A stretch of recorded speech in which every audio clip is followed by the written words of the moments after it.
Welcome to Midwest Paranormal Presents Paranormal Soup. I'm your host, Jason Bland, and tonight we have returning guests, Artemaeus and Tillie Treadwell.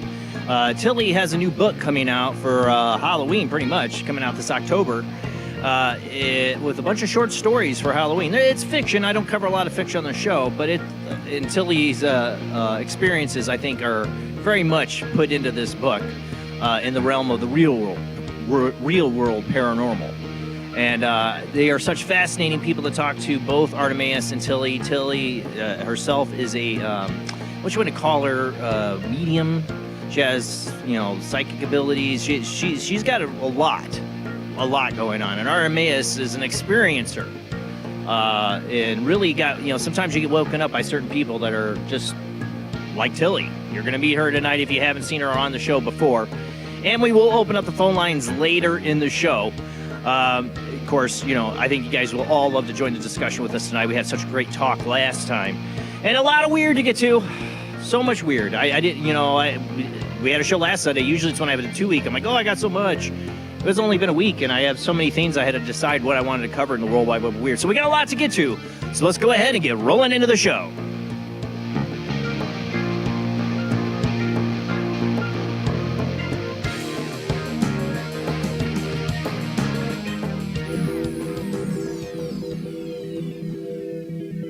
Welcome to another night of Paranormal Soup. As I said before, I'm your host, Jason Bland. Tonight's guests, Artemaeus and Tillie Treadwell, will be joining us after the World Wide Web of Weird after our first commercial break. But joining me, as always, is my beautiful co-host, Jamie D. Let me bring her on to stage, where I was running behind tonight. Oh, I gotta do this, too. There she is. Hi, Jamie. Hey. Yeah, I was running behind tonight. Like, somehow probably when I was playing games with my son down here, hit a switch that turned all the battery power off everything. On one half of my studio, and a very crucial half for me to be able to talk and play music and do all that. And then the charging cable went out, so I was rushing to charge. It is charging. We're at 85% when I was only at 65% a half an hour ago, so we're doing good. Thank God.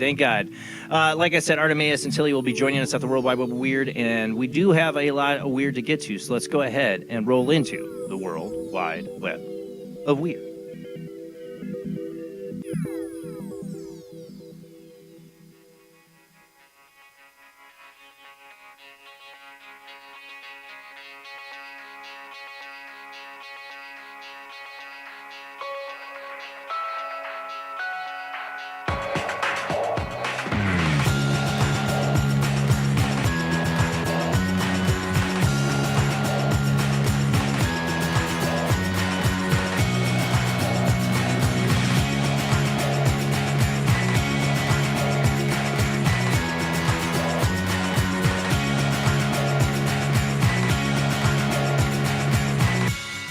Tonight on the World Wide Web Weird, yes, lots of weirdness going on, especially in the UFO realm, so I figured I'd continue that story. And no, I'm not talking about the supposed pictures they found in the National Archive from the Roswell incident. They are not from the Roswell incident.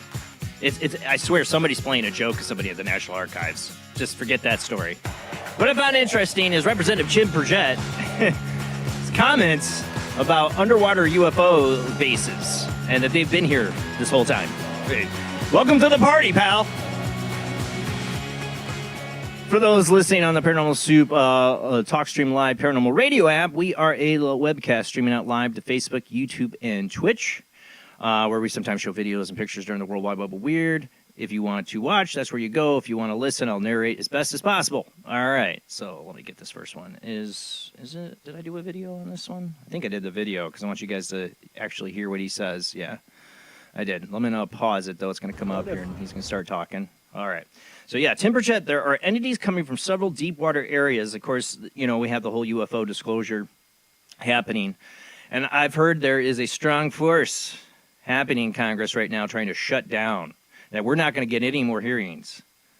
That this is that last hearing where they showed that. There's some very unhappy people about, you know, last week we showed the footage of the missile. But as Art Bell once said, once that snowball starts going downhill, it just gets bigger and bigger and bigger, and more questions will be asked, and more people are more aware. I don't think they can just wrap this up neatly and say nothing to see here, people, move along, just like they think they can do with a lot of things like the Epstein files. I don't think people are going to forget.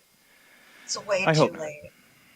Yeah, but this is what he had to say. Let me go ahead and play Tim Burchett here, Representative. These are entities that are here on this earth, that have been on this earth, that, who knows how long.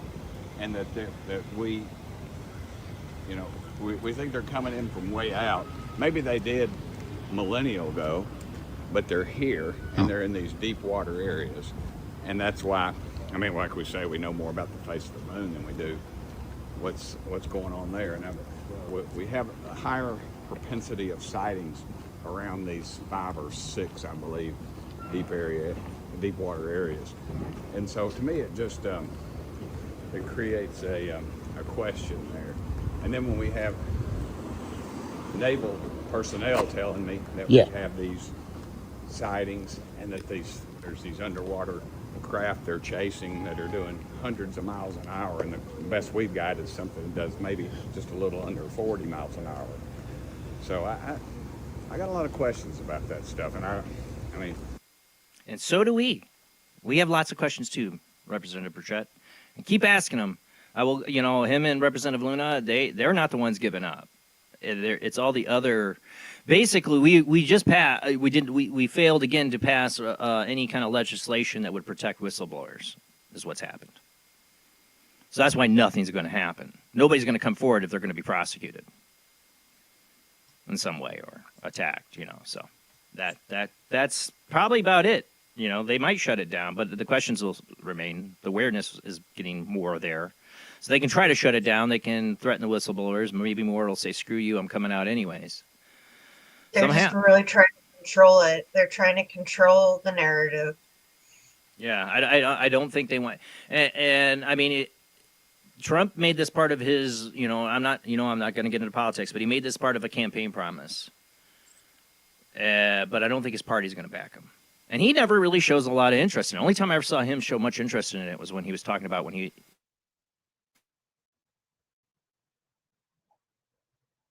like talkative about it. Other times he's like, yeah, that stuff's not really interesting. Yeah. Let's move on to the next article. Get that out of here.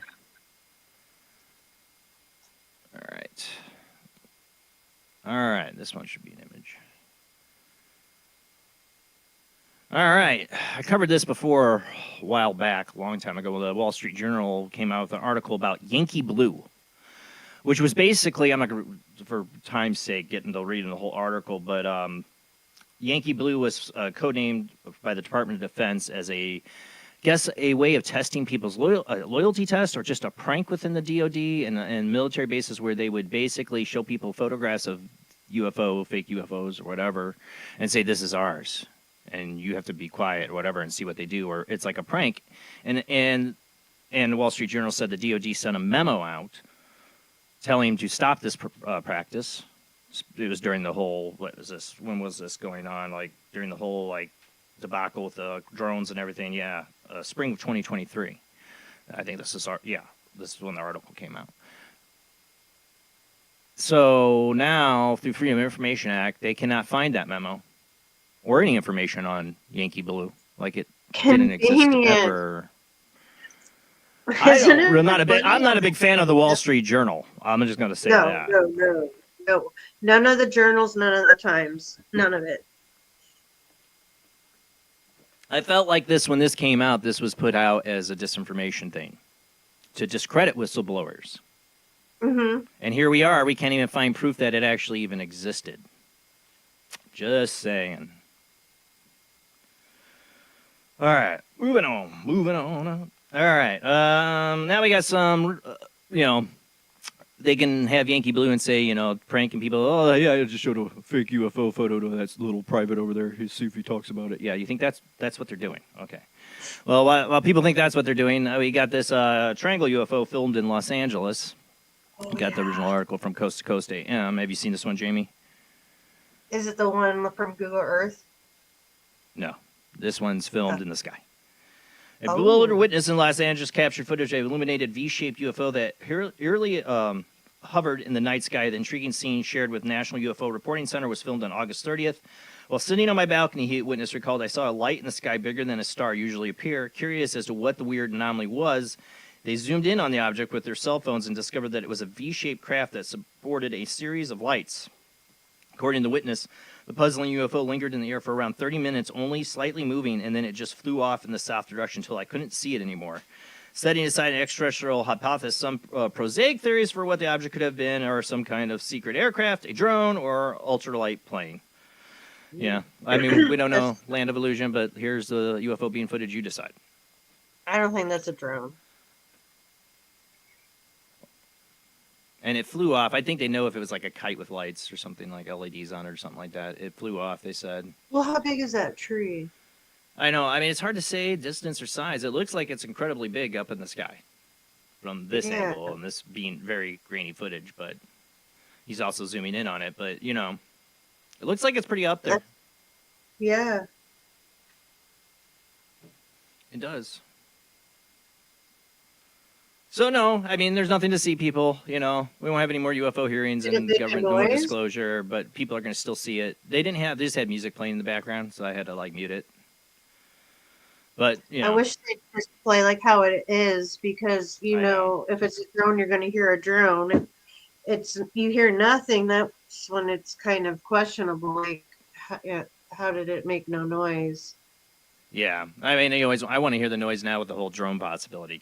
Something that far out, I don't think you'd hear it if it was a drone, even that high. It seems pretty far away to be able to hear it. But if it was a plane or something else, maybe, I don't know. All right, next up, well, here in America, we're seeing V-shaped UFOs and all this kind of stuff. In China, they're shooting them down. China. Oh, yeah. That's next up. Let me get this off of here.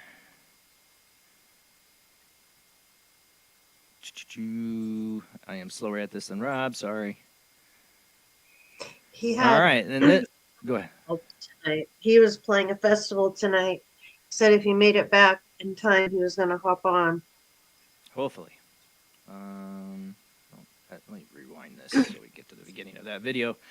All right, another one from Coast to Coast AM by 10 Bendel. Several strange videos from China show a mysterious incident which fast-moving aerial object was seemingly shot out of the sky. The jaw-dropping scene reportedly unfolded Friday evening in the city of Huafeng, when residents noticed a bright UFO soaring overhead. Suddenly, the sizable illumination was struck by what appeared to be a missile fired from the ground, creating a massive explosion. Footage from multiple witnesses soon flooded Chinese social media, where theories of the odd event ran rampant. While local media reports described the bright object as a UFO, the possibility that it was otherworldly has largely been dismissed by most observers, with a variety of plausible prosaic explanations being offered. Specifically, some have suggested the incident was some kind of missile defense test. Others posited that it could have been a similar experiment aimed at developing a system for taking out incoming meteors or space junk before they can cause a disastrous impact. Despite videos of the incident going viral on social media, Chinese officials have been tight-lipped about what unfolded over Weiving on Friday's night. Such both the UFO itself and whatever seemingly shot it down are likely destined to remain a mystery. I mean, there ain't no disclosure happening in China, I can guarantee you that, but let's go ahead and watch whatever this is. I feel like it was a fireball or a meteor of some sort, because so many people have been seeing these fireballs, but look at the little smoke trail thing after it. Yeah, and multiple angles of this. Isn't no CGI or anything like that. There's like multiple angles and photos. Stuff like that, like a fireball or a meteor or whatever. I don't remember smoke and a little trail following it like that. I wonder. I mean, it could have been a satellite coming down or something like that. I mean, Well, they did say that the solar flare burned up one of Elon's satellites recently, but then a bunch of other people are saying that's got to be BS because not just one satellite would have been affected. There would have been a lot more. So I don't know. Asteroid, like my mom says here, I don't know. That's what I'm thinking, something like that. But they'd be tight-lipped about it because this be some missile defense system they wouldn't want to be advertising or letting us know about. That's why they're never. Yeah, talk whatever about UFO they're using to intercept it. But I mean, if it's UFO, look at last week we showed that Hellfire missile hitting that thing out of the over the ocean. I think it was Indian Ocean. It didn't phase it. It was like Mercury. It shot out 3 like perfectly brand new. Well, it's like it got hit. It had debris fall off, but that debris is like the T-1000 and reaccumulates with the ship or something, or just it. I don't think it like fell in it the healed ocean. itself into a whole new Right. thing, like a starfish. Yeah, and I don't know. But meteors falling from the sky. There's a lot of those being reported, and a lot of people talking about meteors and stuff like that falling from the sky. And the one that's captured the internet's attention, I'm very suspect about, and I was debating on covering it for a couple weeks now. It's all right. Let's just get into it. I think, did I do a video file on this one, or did I just do a picture? I did a video file. I didn't do videos on this one. There's a ton on TikTok. I don't have TikTok. This kid's been posting for weeks about this meteor that fell. Have you seen it, Jamie? Oh, the potato. The silver painted potato. Definitely is the guy growing like something out growing out of it. Oh, my God. Man records tentacles growing out of alleged meteorite he found. Man from Panama has been documenting strange growth that has emerged from an alien or from alleged space rock. The peculiar story centers on Ken, a TikTok user, claimed that on August 29th he had found, it was only on August 29th. I swear it's been sooner than that. He found a strange silver-colored rock in a crater. I guess it's been a couple weeks. And decided to pick it up and take it home. Kim claimed that the rock glowed at night, and as days progressed, some sort of tentacles-like organism began to emerge from it, eventually covering it. You see how I'm trying to keep it straight here? It's hard. Entire thing only in black grows. At one point, Kim placed the object inside his safe, but before long, it had grown even that. It gets a lot bigger than this little thing. You kind of see it up there in the thing. And he has it in the safe and everything. He has like these little jelly-like things when it's in the rocks start moving and stuff. I gotta tell you, this thing's taking the internet by storm with this kid. Doing it. This kid's gonna get a Hollywood. This is like the Blair Witch of Panama or something. But I know I don't believe a damn thing of this at all. But man, I will give it to this kid. I will give it to this kid, Ken, whoever it is. Man, he is putting on a show, and he's doing a really good job at it. I generally don't like these things. I don't like people that do these things generally. But I gotta say, this kid's got to get some credit from some great. Better than what they do in these Hollywood movies where they try to make it look real, He's doing a great job. He's doing a great job. Yeah. And the special effects, you're doing great, man. No CGI. It's all, I don't know what he's using, jelly and goo and strings and wire and all kinds of stuff. And one of those air plants, that look all crazy that you stick on refrigerator magnets. Yeah, well, see, people got worried about this guy, and I've also seen now that he's something about him mailing out specimens and stuff like that. I'm like, if this was true, please don't do that. Please don't do that. You don't want to spread the tentacles all around. What are you doing? I don't know, but that's your internet. I don't believe a thing of this, but I have to give this guy some credit. So, all right, let's move on. It looked like a chunk of meteor. Yeah, go find. There's plenty of videos out there of this if you want to be that. All right, let's remove. I've mentioned these dolls before on the show, and I'm trying to understand what the craze is about these Labubu dolls. Labubu, and the Labubu. Labubu, and it's based off of a demon or something like that, right? It's a Labubu and a Lafufu. And some chick on TikTok was using a Labubu. Well, this Russian woman sold her soul to buy Labubu dolls. A Russian woman may be at risk of eternal damnation after she literally sold her soul for a rather partly sum that she then used to buy Labubu dolls. The bizarre exchange was reportedly the brainchild of a marketing expert identified as Dmitry. That always sounds great. who convinced conceived of the idea as a social experiment. And an ad posted on Russian social media offered approximately $1,100 to anyone who was willing to part with their soul and confirm the sale with a contract signed in their own blood. While he thought the proposition would be taken in jest, Dmitry quickly received a response from a 26-year-old woman named Karina, who is willing to go along with the devilish deal. There's always somebody, buddy. You know, there's got to be somebody that's going to answer your crazy ad. Detailing the exchange in a subsequent social media post, Dmitry marveled, "I just bought my first soul. I definitely feel like Davy Jones right now."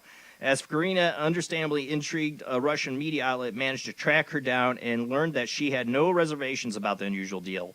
Pressed on how she spent the money, the young woman revealed that it was largely spent on a Labubu dolls and a ticket. So she already sold a Labubu, right? To a ticket folk concert. As one might imagine, the Russian Orthodox Church was aghast at the strange sale, lamenting that Karina truly sold her soul and therefore chose evil, asserting that the situation was no laughing matter. They suggested that the now soulless woman would suffer moral and personal decline that could manifest in illness or even death. I don't think it's a good idea, especially doing it in blood. I think you should cherish your soul as a gift from God, no matter if you're, you know, whatever religion you choose to decide on it. I maybe play it safe and just not sell your soul for. And please, if you do, I mean, ask for a lot more than $1,100 and Labubu dolls for it. You're basically giving him consent to do any type of hex he wants on you or anything that he wants because he can control you, right? Because it's got to be a binding agreement somehow. Now watch this. This is like the beginning of a horror movie script because something horrible happened to this woman. I prayed nothing does. Yeah, but something horrible happens to this woman, and then like somebody has to auction off her prized little boo-boo dolls that she bought with her soul, and those little boo-boo dolls go out and yeah, this is horror fiction, you know, horror writing itself. I don't know. It's your next movie. There you go, Hollywood. Ideas you can't come up with. I'm right here, just any day. All right. Seriously, that'd be a good short story. All right, let's got one more before commercial break here. I guess there we go. And oh yeah, I had to talk about this. Well, women are selling their soul for Labubu dolls. You might have to, you know, sell your time in China to get a spare. To have something spare you a square. I wish I had the soundbite for that. Oh, this isn't the right thing. Just needed a spare square. That's not the right one. Where did it go? Where did it go? Should be image file. How long you think till it happens here? Well, we'll see. Daily Mail. You're taking a poop. They had to put it, like we can't say poop, right? Poop. Dystopian toilet won't give you a loo roll. This is obviously English talk here. Unless you watch an advert first. American translation from Unexplained Mysteries is, dystopian toilet forces users to watch ads in exchange for toilet roll. What hopefully won't be a sign of for things to come in a viral clip filmed in China shows a new type of public restroom that requires their user to scan a QR code and watch an advert in exchange for a toilet roll. Can you spare a square? And then you're going to get, Diane, or what is it from Seinfeld? Can you spare a square? If you need another one, you have to watch further. I can't do that. Yeah, this is going to be Hal. I'm sorry, Dave. I'm afraid I can't do that. Yeah. You can't spare a square. Yeah, seriously. You ever seen Black Mirror? Was it a million? That's what it is. It's like a Black Mirror. You know, like the guy's like forced every minute to watch an ad or an advertisement. I mean, what I don't get about ads and all the money that goes into advertisements, like, and so much industries rely on advertisements to go, like, you know, I don't obviously do well at it, is they spend so much money on advertising and everybody's just like down on their phone, skipping past an ad on their phone, but reading whatever the heck they want or waiting for the ad on TV to go away or the ad on their phone, they're just sit it down and walk away. All the money that goes into ads for 90% of it to be ignored or just be like, beep, from people. Sometimes if you want it free, you have to let the whole ad play out. And so what I do is I turn it down and I look away till it's done. They were actually going to implement retina recognition into it. So Make if sure you your turn eyes are open. away- That's Yes. that's a what is it? A million merits or whatever, or something like that. It's 15 million merits or something like that. I can't remember the name of the episode of Black Mirror. It's one of my favorite ones, and I can't think of it. That's it. That's a gist of that. That's a gist. They also had people like in work camps where they earned their credits and social score by riding on bicycles to generate electricity in that episode. And all other McDonald's kinds of. does that for the cell phone chargers in whatever country. To charge your cell Not here in phone. America. Not here in America. You imagine people that you see the people in American McDonald's getting on a bike to charge their phones? I don't think so. Our McDonald's is way too toxic for those here. People keel over doing that. People keel over doing that. Yeah, it's not going to happen. Don't eat McDonald's. But yeah, this is the future. Can't spare square, you know. I'm sorry, Dave. That's going to be your response. I'm afraid I can't do Unless that. you want to sit there and watch the ad. See That's that it for the you're- World Wide Web. That's it for the World Wide Web of Weird. Artemaeus and Tillie Treadwell are our guests tonight. We're going to be talking about Tillie's new book, Tales from the Rift. After this short commercial break, we will be right back.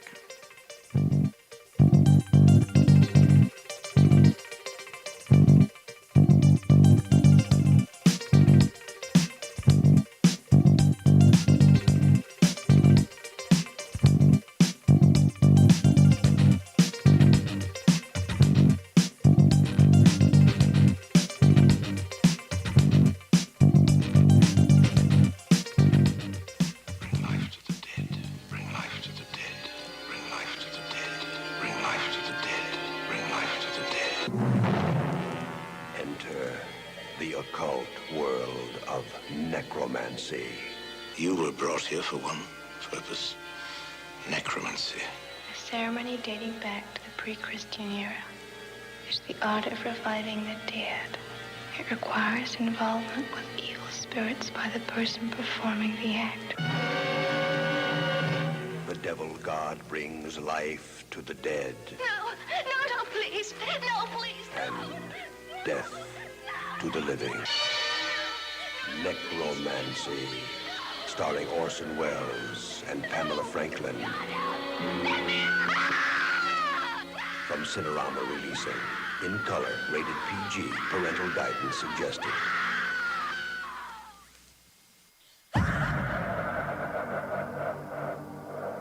If you are interested in discovering the truth about the paranormal and want to hear from leading researchers in the field, join Justin Brown on his 3 weekly shows named My Paranormal Soapbox, Necromancer Live Show, and the Supernatural Symposium, live on Facebook, YouTube, and InterfaceDeath.net.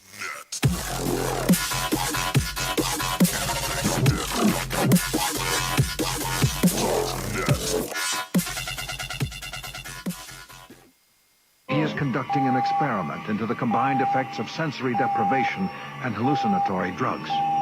The subject of the experiment is himself, and the experiment is out of control. Ken Russell's Altered States, a film that must not be missed, is in the West End now. Altered States, Certificate X. Hello, I am Fernando Martinez. I think by now you know I am an emotional kind of guy.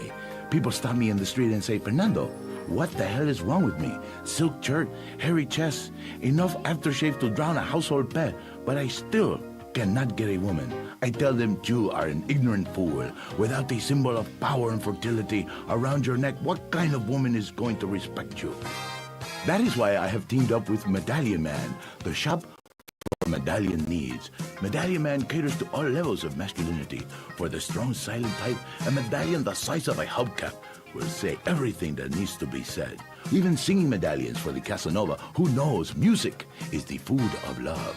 Model trains, dollhouses, diapers, whatever your interest, we've got a medallion for you. Don't forget, every woman knows if you can't support a medallion, you can't support a family. This is the sound of a space clock aboard a U.S. satellite 180 miles above the Earth. No one winds up this timepiece. It's powered by a tiny battery, a battery that delivers power for years without replacement. Now the same type of battery, the Duracell battery, can bring new reliability and long life to your battery-operated equipment. Radios, cameras, toys, all run far longer. Duracell batteries, the long-distance power cells, outlast any ordinary battery. The same type of battery that keeps space clocks running for years can bring long life to anything powered by batteries. Dura, as in durable. Cell, as in power cell. The Duracell battery, made by Mallory. Switch to DCS ranging. 240, nominal to profile.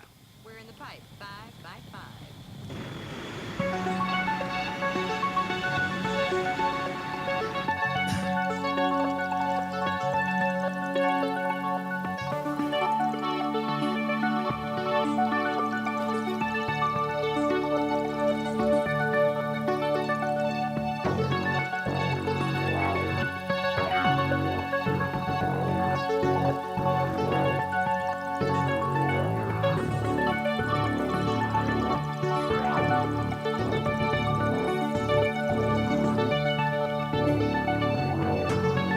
Tonight on Paranormal Soup, we have returning guests Artemaeus and Tillie Treadwell. Artemaeus is an American experiencer who brings practical insight into paranormal occurrences through the lens of an unconventional training in human psychology, evolutionary biology, and animal behavior. After meeting paranormal intermediary Tillie, his perceptions of the world cracked in just one night, and what followed was a leap of trust and evolution of thoughts and self no short of extraordinary. Starting with witnessing Tillie's psychic abilities, the veil that previously shrouded him from the paranormal fell away, leading him into bumping into a faerie, meeting mimics, dark entities, delivering messages from Egyptian gods and dream realms, strange planetary movements, and more. At home, extreme electrical events, strange scientific anomalies, apports, disappearing objects, time glitches, Mandela effects are possibly common events. Amazingly, his foray into the deep paranormal has transformed his personality and beliefs and has expanded his understanding of psychology, reality, and life to include non-human entities that which lie beyond the average perception. He believes that the unknown holds many gifts and only we can learn and embrace them, and unique messengers who carry them. Tillie Rose Treadwell is an American author, speaker, content creator, teacher, and paranormal experiencer whose journey into the paranormal began thanks to encounters with non-human beings preceding her ability to speak. A former exorcist within the Catholic Church who brought profound experiences have also fueled significant contributions to science itself. Tillie is celebrated for her work in neuroscience, human evolution, and genetic studies, where her neurodivergence, genetic physical differences such as porphyria, newly classified brain chemistry, and unique eye structures have offered unprecedented insight and truly exotic. Her writing invites readers to explore the extraordinary, drawing from a life deeply intertwined with mundane and miraculous and the magical. And her new book is called Tales from the Rift. And I will be getting my own copy of it here soon. I can't wait. I got to read a few excerpts from this book. You guys, I think, are going to truly enjoy it for this holiday season. So definitely you want to pick it up. We'll get the dates out, and links are going to be out on our sites and that for Tillie, Tales from the Rift. So you're going to want to check it out. But we got a lot to get to, so let's get to the show.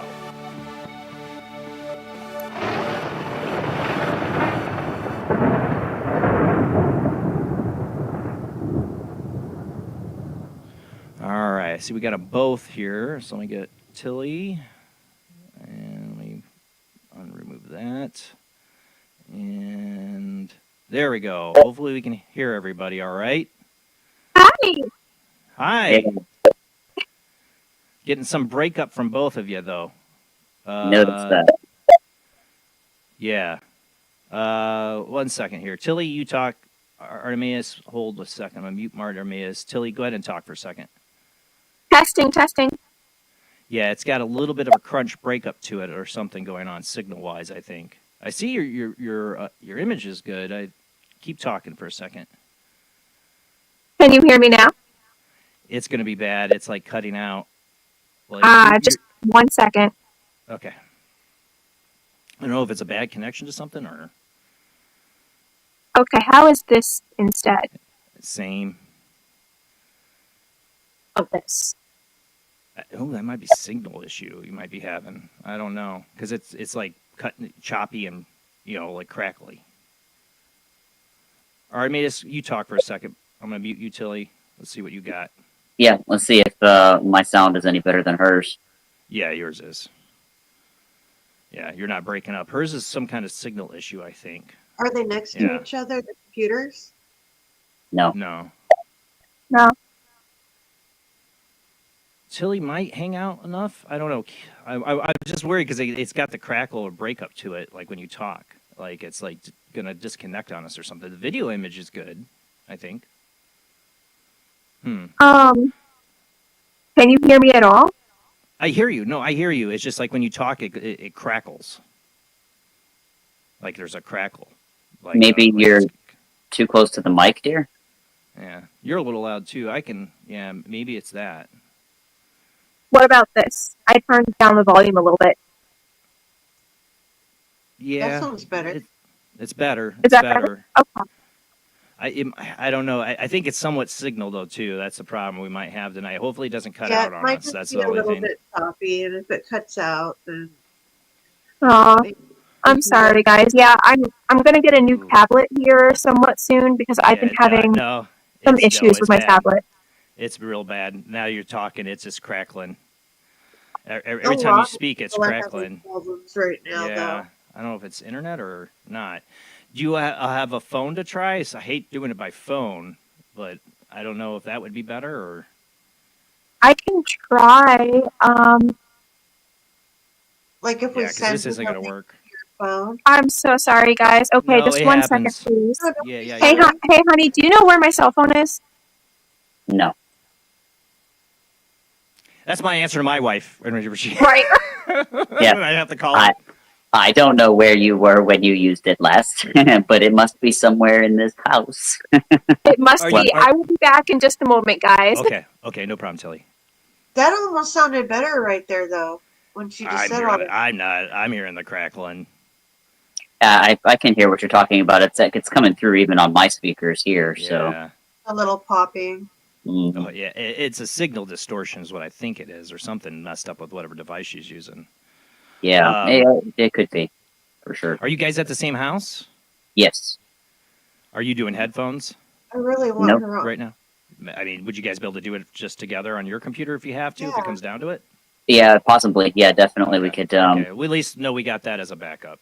Yeah, we can definitely use my setup if necessary. Because I definitely want to make sure she's on. Yeah. Oh yeah, 100%. Well, yeah. But yeah, no, I got some of the excerpts from this guy's Tales from. When does the book release? That's a lovely question. So Tillie's got all of that. She's in the final stages of it right now. I'm not sure if she has a release date just yet. You're still working through some of the kinks of printing, the cover and getting everything, properly aligned so that when it comes out, it looks all good. But at least if there is a date, she has not yet shared that with me. Oh, hold on, let me unmute you, Tillie. Keep talking. Oh, I said, yes, I have, honey. I've shared it with you several times. Oh, well, then here's a perfect example of, how a wife tells her husband many times something and he does not remember. Is it October? It's going to be available for public purchase on October 1st. I thought it was the 1st. Okay, I want to make sure. But yeah, just bear with us, guys. We'll get this figured out. We were saying if worse comes to worse, you guys could share his computer. Yeah, believe it or not, it's actually this is being done on my Samsung Galaxy S21 Ultra. So it's like a 3-year-old phone, but it's got a pretty darn good camera and a microphone. So We're getting hit with big old solar flares right now too. Solar wind coming at us like crazy. Lots of Tillie said she'll be right back. She's figuring it out. We'll get it figured out. How you been, Artemaeus? Just trucking, doing the usual. I can't say that anything terribly interesting has happened to me as of late. Mostly because I've had myself buried in, like I said, just the day to day. We're getting really excited about the holiday seasons coming up here, spooky season as she calls it. So we're going to be taking our usual trek up to the northern woods as we typically do to peep in on the color changing and a little bit of the nip in the air that we do miss being down here in Florida, because right now it's this whole week we're looking at 90-degree weather. So Rub it in. Well, we're still, we've been like 80 as the high and humid here in Indiana, but yeah. So have you seen the last, and I say last because it doesn't look like they're going to get much more out of these hearings anymore from the Congress, but the Hellfire missile hitting UFO over the Indian Ocean? No, gosh, no. Like I said, I've kind of had my head buried up. Haven't heard, haven't really been looking. Hellfire missiles, huh? Yeah. Oh, yeah. It hits it and bounces right off, and the thing like breaks up like the T-1000 for a second. You know, like these modules come off it, but it looks like it's like liquid metal or something, like or some kind of jellyfish-like thing that they shoot, and the Hellfire missile just bounces off of it. Wow. No, that's pretty awesome. It wouldn't surprise me though, honestly. All right, Tillie's back. Let me scroll down here. There she is. Okay. Can you hear me okay? Yes, we're rocking and rolling. Thank God. Excellent. Good. This is my cell phone. Yeah, my little Z Fold. He's on a cell phone too. Sometimes it just works. I have to. Yeah. Sometimes it doesn't. Sometimes it doesn't. But thankfully, knock on wood, it's working now. Cool. All right, Tillie. Yeah, you'll be much better equipped to answer, I think, the questions here coming up. So yes, I've read some of your the excerpts from your book of short stories for Halloween. Pretty much is the theme I'm getting here, And I love good short story books. I'm definitely think people are going to enjoy this. But I want it from your own words. Describe what you got for Tales from the Rift coming out here in October. Absolutely. So Tales from the Rift is my first standalone book, and it is a collection of 12 short stories that are based on real life accounts, real stories that I personally have lived through and or other people who have worked with me in the past have relayed to me. So people that I really trust and believe and have verified from external sources. Some of these tales have to do with my days as an exorcist, a non-religious exorcist, when I was working with the Catholic Church. Others are just intimate encounters that I or someone close to me has had at some point. And I hope everyone's going to love it because it is written in a way that is split up into the seasons and the American holidays all throughout the year. So I sent you guys the autumn and Halloween chapter. I read the Halloween. I absolutely loved it. As a girl and loving Halloween, I actually felt like I could be that character. And I can see what parts are probably influenced by your own life. Mm-hmm. But there's parts of that me and half of the girls in our chat, I mean men too, when it comes to the holiday parts, but like just the picking out your costume and getting your makeup, just the whole thing. Yeah. Very relatable. As a guy reading it, I was like, yeah, I can tell this is written by a girl for that part. But I enjoyed it. I enjoyed it.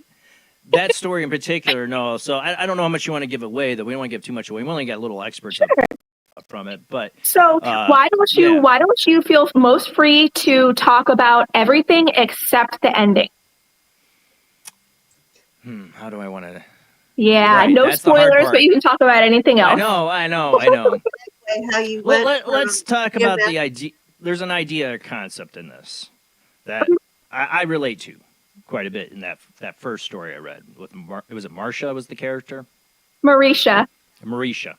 Yeah. American Nazarene here. And for the audience, this is going to be tale number 6 that we're talking about when or if anyone does buy the book. So what I find it, I don't want to give too much away or whatever, but because it relates to my shadow person experience. Mine didn't start with a Ouija board like hers, but mine started out in the woods with this thing following me home and torture me and what I've posited over the show with these things is that they feed off your fear and all this stuff, but at some point there's an end game. And is that end game to take you over? And it depends. Right.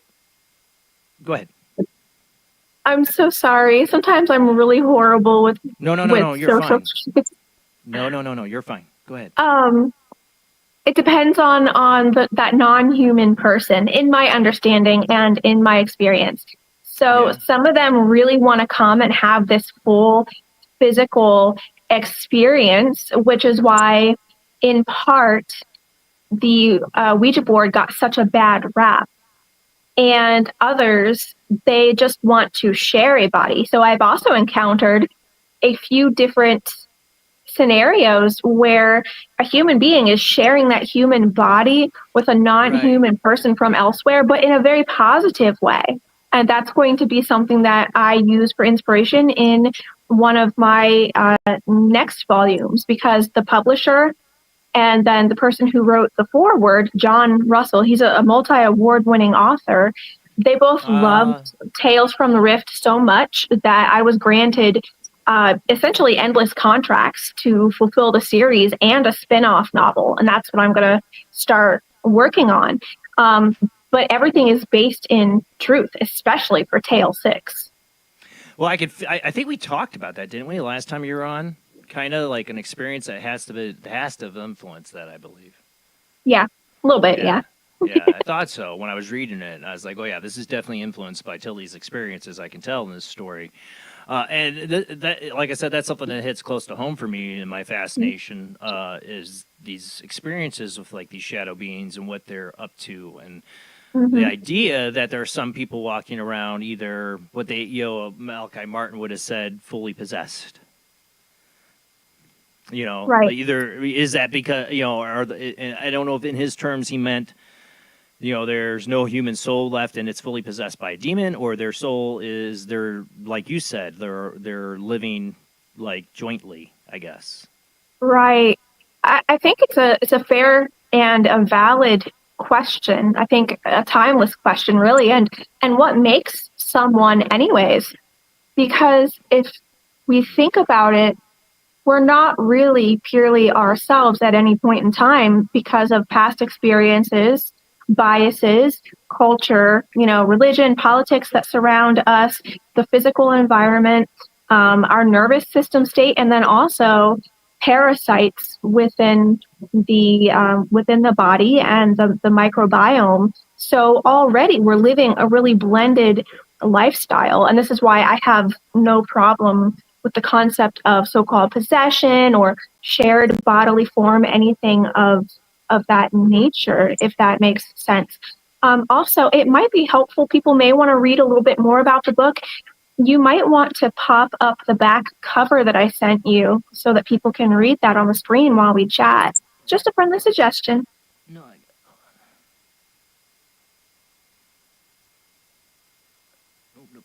not that one.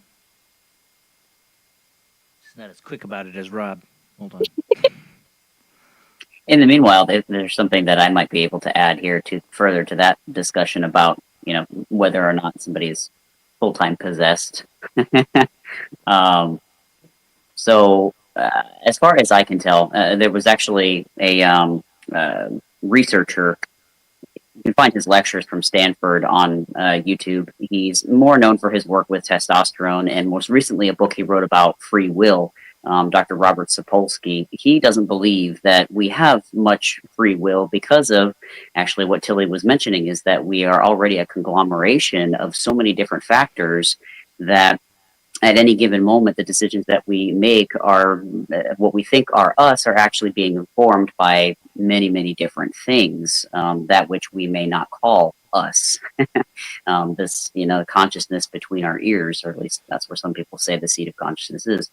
And so the amount of possession, quote unquote, that somebody could have, in my opinion, is well informed by, one, how aware that person really is of what they would call themselves, and then further, whether or not they've given consent or perhaps, wish to be jointly cooperative or sharing a body with a non-corporeal being. In fact, it's interesting that this is coming up now because Tillie was listening to a show on Coast to Coast with George Norrie about this very same thing, where a woman was claiming that she was being possessed, essentially, but when further questioned about it, whether or not she wanted that possession or that entity to be with her, she said that she did, that she didn't actually want it to go because she wouldn't know essentially what was her or what to do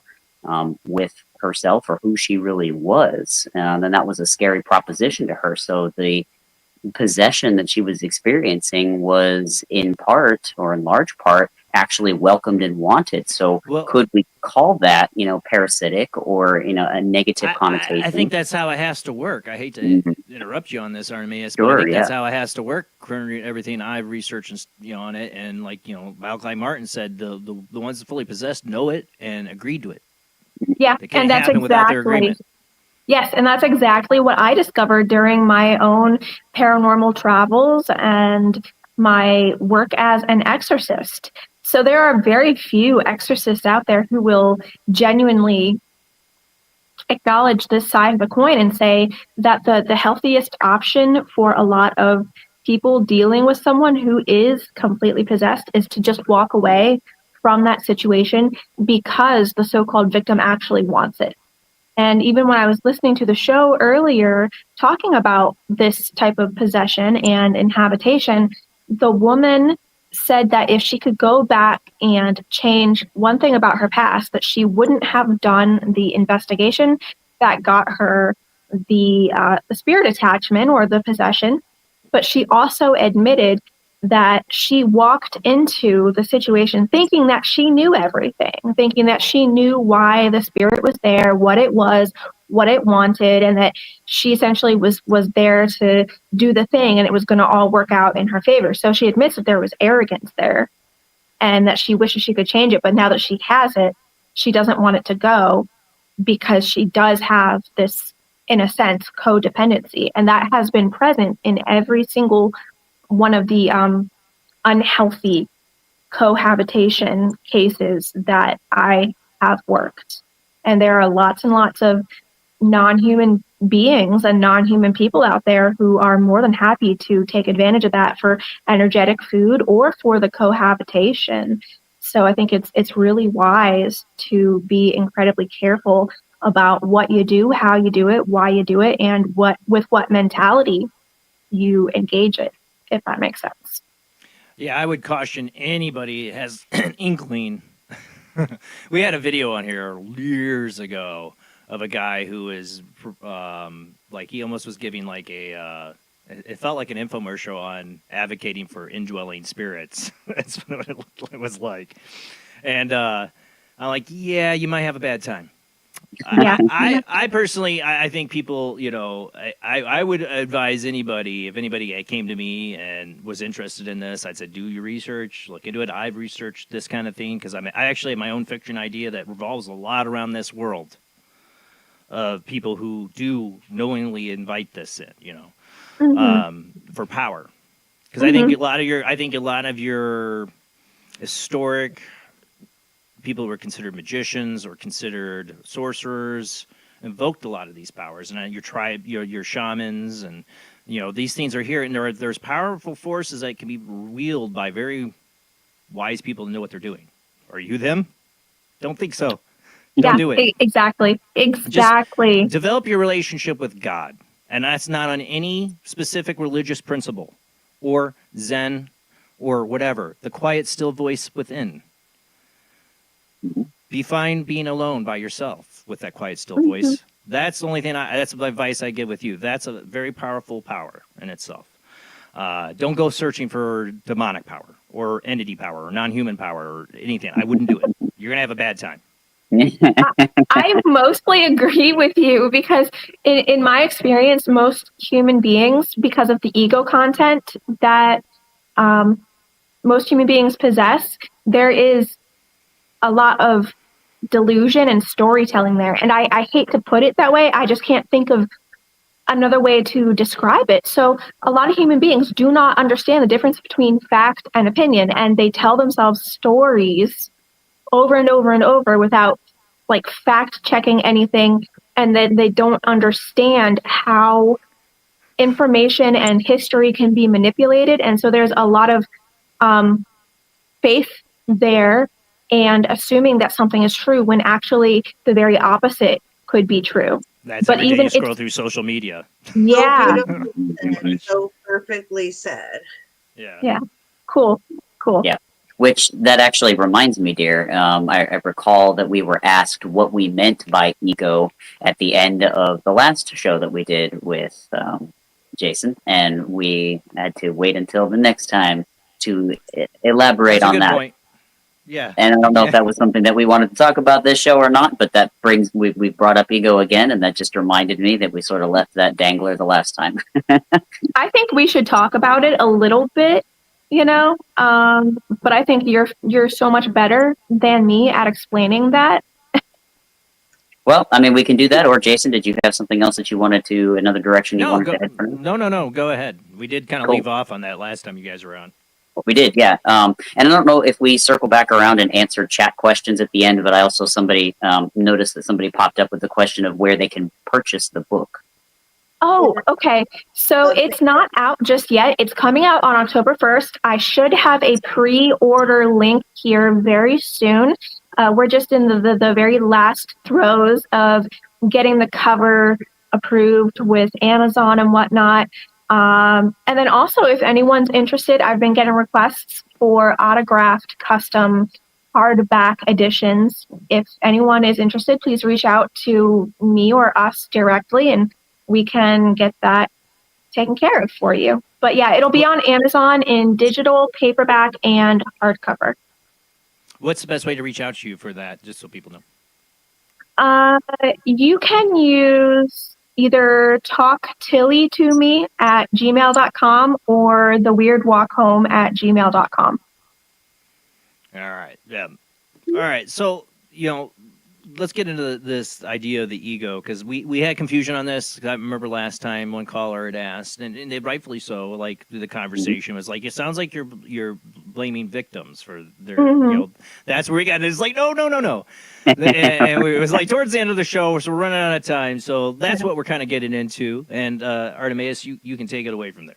Sure. Yeah. So the way that I kind of broach the subject is that it's pretty average, pretty common, typical for people to have an association with a word. So they'll have an emotional association with the word and not necessarily what that word means objectively. Like if you were to look in the dictionary, what it would actually say. And when somebody says, oh, that person has a lot of ego, they tend to think negatively about it. Like it's a narcissistic sort of characteristic where, they are highly self-absorbed, thinking about themselves, very selfish, which all of those are definitely true, but we have this negative connotation to it. So when I talk about ego, I like to bring out the acronym Earth Guide Only, ego, because we would never say that the ego is a bad thing. In fact, we don't ascribe, good or bad really to anything. And the ego is here to accomplish very certain things while you're here. So a couple of those big things are we want to make sure we survive because it's important not to die. At least that's the story that we tell ourselves so that we can continue to live and have certain experiences here with that rule in place. So we're concerned with survival. We're concerned usually with reproduction or passing on our genes and getting all of our basic needs met. And so in that way, we are selfish. At the end of the day, if those things aren't being met, or if our minds think that those things are in trouble, it will cause us to respond certain ways. And as such, so today, for example, in most places in the world, it's not terribly difficult to get your basic needs met. We're not living in, medieval dark age times.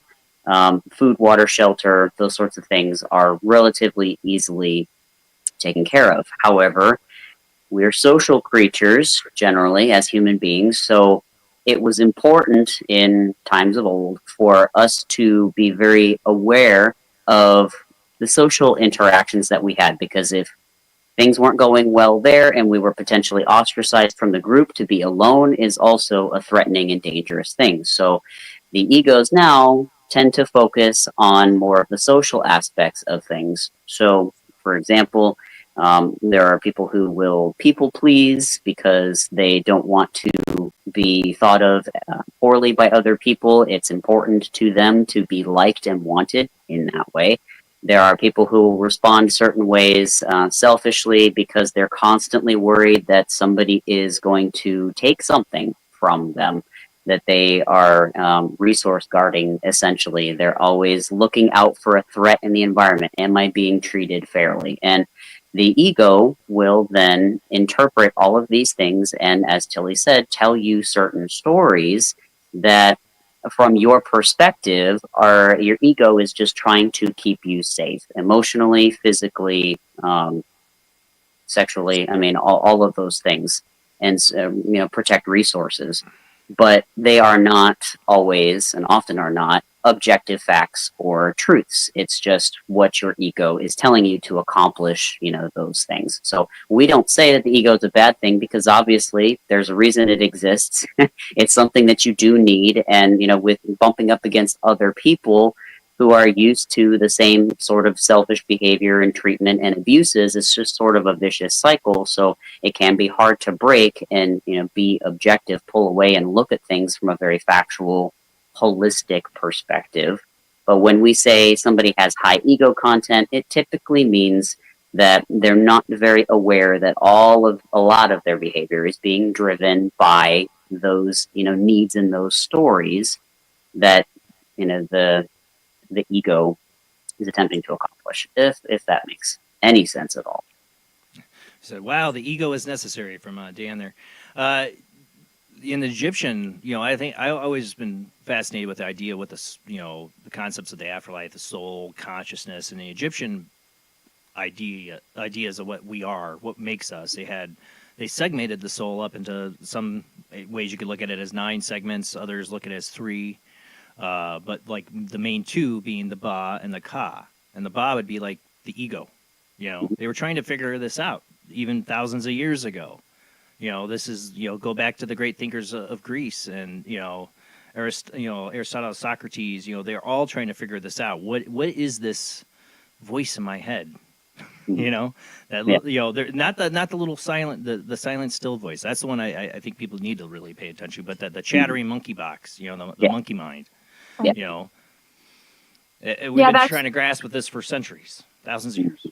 Yeah, and that's essentially what we're talking about. That's the ego. So for me, because I've been diagnosed with very low ego content, I don't have that chatter in my head and my brain waves. Did we discuss this last time? Mm-hmm. Yeah, because I have a nephew that's like that. Doesn't have an inner voice. Right. I do. So I have a lot. I must have a huge ego because, man, the chatterbox in my brain won't shut the heck up, as I am not now. Sorry, go ahead. Yeah. Well, what I like about you, my friend, is that I can tell by listening to you that you definitely have some decent ego content going on, but you've had some experiences that help you to relate to what I'm saying, the messages that I bring, and you're in a really unique bridge position. And this is why I'm so interested in working with you, and then also working with this bonehead over here, Artemaeus, after all these years, because you guys are bridges. And so I am said to live way up here in essentially other dimensions, and I have 1 foot here, but you guys started out here and you've come up in some way so we can meet in the middle and work together. And I love that because I don't get that with almost anyone else here. So I think you're selling yourself a little short. That's all. For sure. No, that's my thing is I have a little chatterbox inside, but I've learned to get to that point where I reach my little Zen moment where I try to get to that inner still voice, because that for years is something I work on. The ignore the worry voice inside my head and get to that inner still voice, the important one. And I in my opinion, is what people call the Holy Spirit, God. I'm not saying I'm God. I'm saying that everybody's connected to that. Everybody has a connection to God. And I think God speaks to us, or the Force, as I like to call it, through multiple ways. The inner silent little voice. But if you quiet your mind enough, you also notice things in your surroundings and in random events that I think is the Force or God trying to talk to you. And you don't notice it if you're quiet enough in the mind.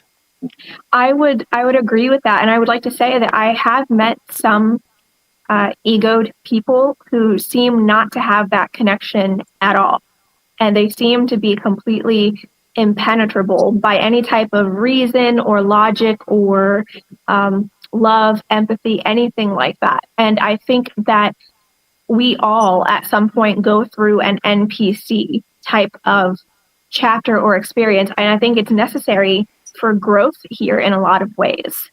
Oh, I'm sorry. I forget where the heck I was taking that, but Oh, it's all right. It's take what paranormal. you This is will. paranormal soup. We go all kinds of different directions. No, that's a good point though. That's the thing with like the shadow person experience. Like what I felt is it tried to dominate me with so much fear and desperation and like make you lose hope to cut you off from that voice, but it drove me to it. It drove me to reach out and humble myself before God. And I think that more people, have experiences I hate to say it, meant to be. Like my shadow person experience was written in the books to happen to wake me up. Yeah. 100%. Yeah, 100%. And that's why I see personally no separation between good and evil. Because for me, I have worked with enough non-human people, and they've all said the same thing, that good and evil is just an ego judgment, but they're all essentially kind of like fairy godmothers and fairy godfathers. They're helping you to fulfill your ultimate dream, your ultimate purpose. It's just in due time, and you only have a limited point of view right now. Does that make sense?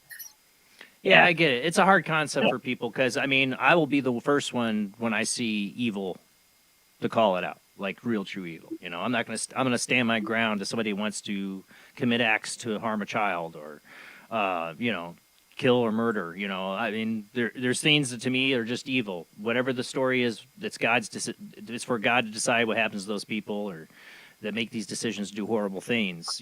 I'm not their judge, but I will stand against it and I will call it out when I see it. There are things that people do that are strictly evil. It makes me think about how I do like shadow work on myself and how, you have the light and you have the dark and you kind of need both in order to have this yin and yang. And without one, the other wouldn't really exist. I mean, it's what the Gnostics thought. I mean, the Catholics, the Gnostics, they looked at, that there was no devil or anything. Right. It was all one. It was all one being. So, Jason, I have an interesting question for you I would like to pose. I don't mean this to be like a direct challenge or anything. I'm not saying that what you're saying is necessarily wrong. I'm just really curious if you'll indulge me. No. Okay, so I was born to a family that did not want me. They didn't like me. They didn't want me there. They made it known every step of the way. But through their abuse and their neglect, I turned into the person that I am today. And it played a core role in my learning. And without it, I wouldn't have even gotten involved with the Catholic Church. And I wouldn't have the understandings that I have today. And I probably wouldn't be sitting here chatting with you. So would you still say that all of that was evil done to me as a child? Or are you able in that context to relax on that a little bit? How is that for you? No judgment. I'm just curious. It's pretty much simple for me on this one. Okay. Because it is for me, and I totally get what you're saying because we talk about this it's a hard concept for people when it comes to reincarnation, past life, that you chose your parents, you chose this experience, of course. And, and I always talk about my example of this is when my grandfather had passed, he didn't speak for 2 years and he just said, life's a joke and laughed. Is that the meaning? This is all just a play. And I get that. I understand that. But while I'm here in this play, I'm going to be the character. If I see you hurting somebody, I see you murdering somebody, I see you causing harm or doing what I perceive to be evil, I will stand against you, and I will call you out. Okay. So I would call out your parents, because if they're learning their lesson, there's got to be somebody here to teach it to them. I'm just saying, I will never, I will have no, my heart can go so far to have compassion and understanding, but when you cross the line, I do see as evil as hurting children or murder. I'll do my best to give it to God. Totally. Okay. I think that's fair. And I think I see where you're coming from. And I think we kind of agree in some ways because I too see it in a tiered way. So there are lots of things that I personally here incarnate would say are very unhealthy. I mean, clearly, harming someone else is unhealthy. Harming a child is unhealthy. And it sounds to me like you're kind of equating evil to unhealthy in that way. Does that make sense? Yeah, no, I'm saying, again, these are concepts that are hard for people. Like we had this talk, at the end of the show last time, is people are like, are you blaming the victim? No, and that's the hard part for the people to understand about reincarnation. No, that you chose this path. It's not a blame. This is your lesson that you chose. That's the concept. Can I if just you believe say, it or not. I almost feel like in a way it's what maybe might be missing is even though those evil, bad things happen to her, she's turned out this way. And without A, B, C, and D have happening in her life, is it still all evil? Well, this is why I disagree with the scientists saying we don't have any free will. I think the whole point is that we do. And we're the ones that have to make the choices. That's how we learn. We wouldn't be learning anything. Everything here is just a scripted roller coaster. There is choices in different directions we can take. I love one of your stories because you get into the multiverse as one of your choose your own adventures. I don't want to say any more than that. But I love that idea, And I told you my Tales from the Rift idea. I had a story titled Tales of Rift when I was like a teenager, and it was all about the multiverse. It was all about the multiverse. So, we could have all these prescripted, in the end, I believe our lessons can't be learned without us, what the choices we make. That's what it's about, what choice you're going to make at this crossroad. I largely agree. Parallel versions of you that make different choices, and people do make bad choices, and maybe they are a character in your play for you to learn their lessons, but they're learning lessons too somehow. We're all here learning for some reason and playing our parts. And it's for God to decide what's going on with that. I don't know. I am not all powerful to know why somebody chooses to do the evil things that they do. All I'm saying is that I will call out evil when I see it and stand against it. And that's I won't put up with it. And you wouldn't either. You wouldn't either. It's not like you would stand there and watch a child get hurt or do anything like that. You're trying to talk about the deep concepts of what people do on their soul journeys in their life. And this is where things get mixed up with people. Like they get mixed up in this. And I understand that.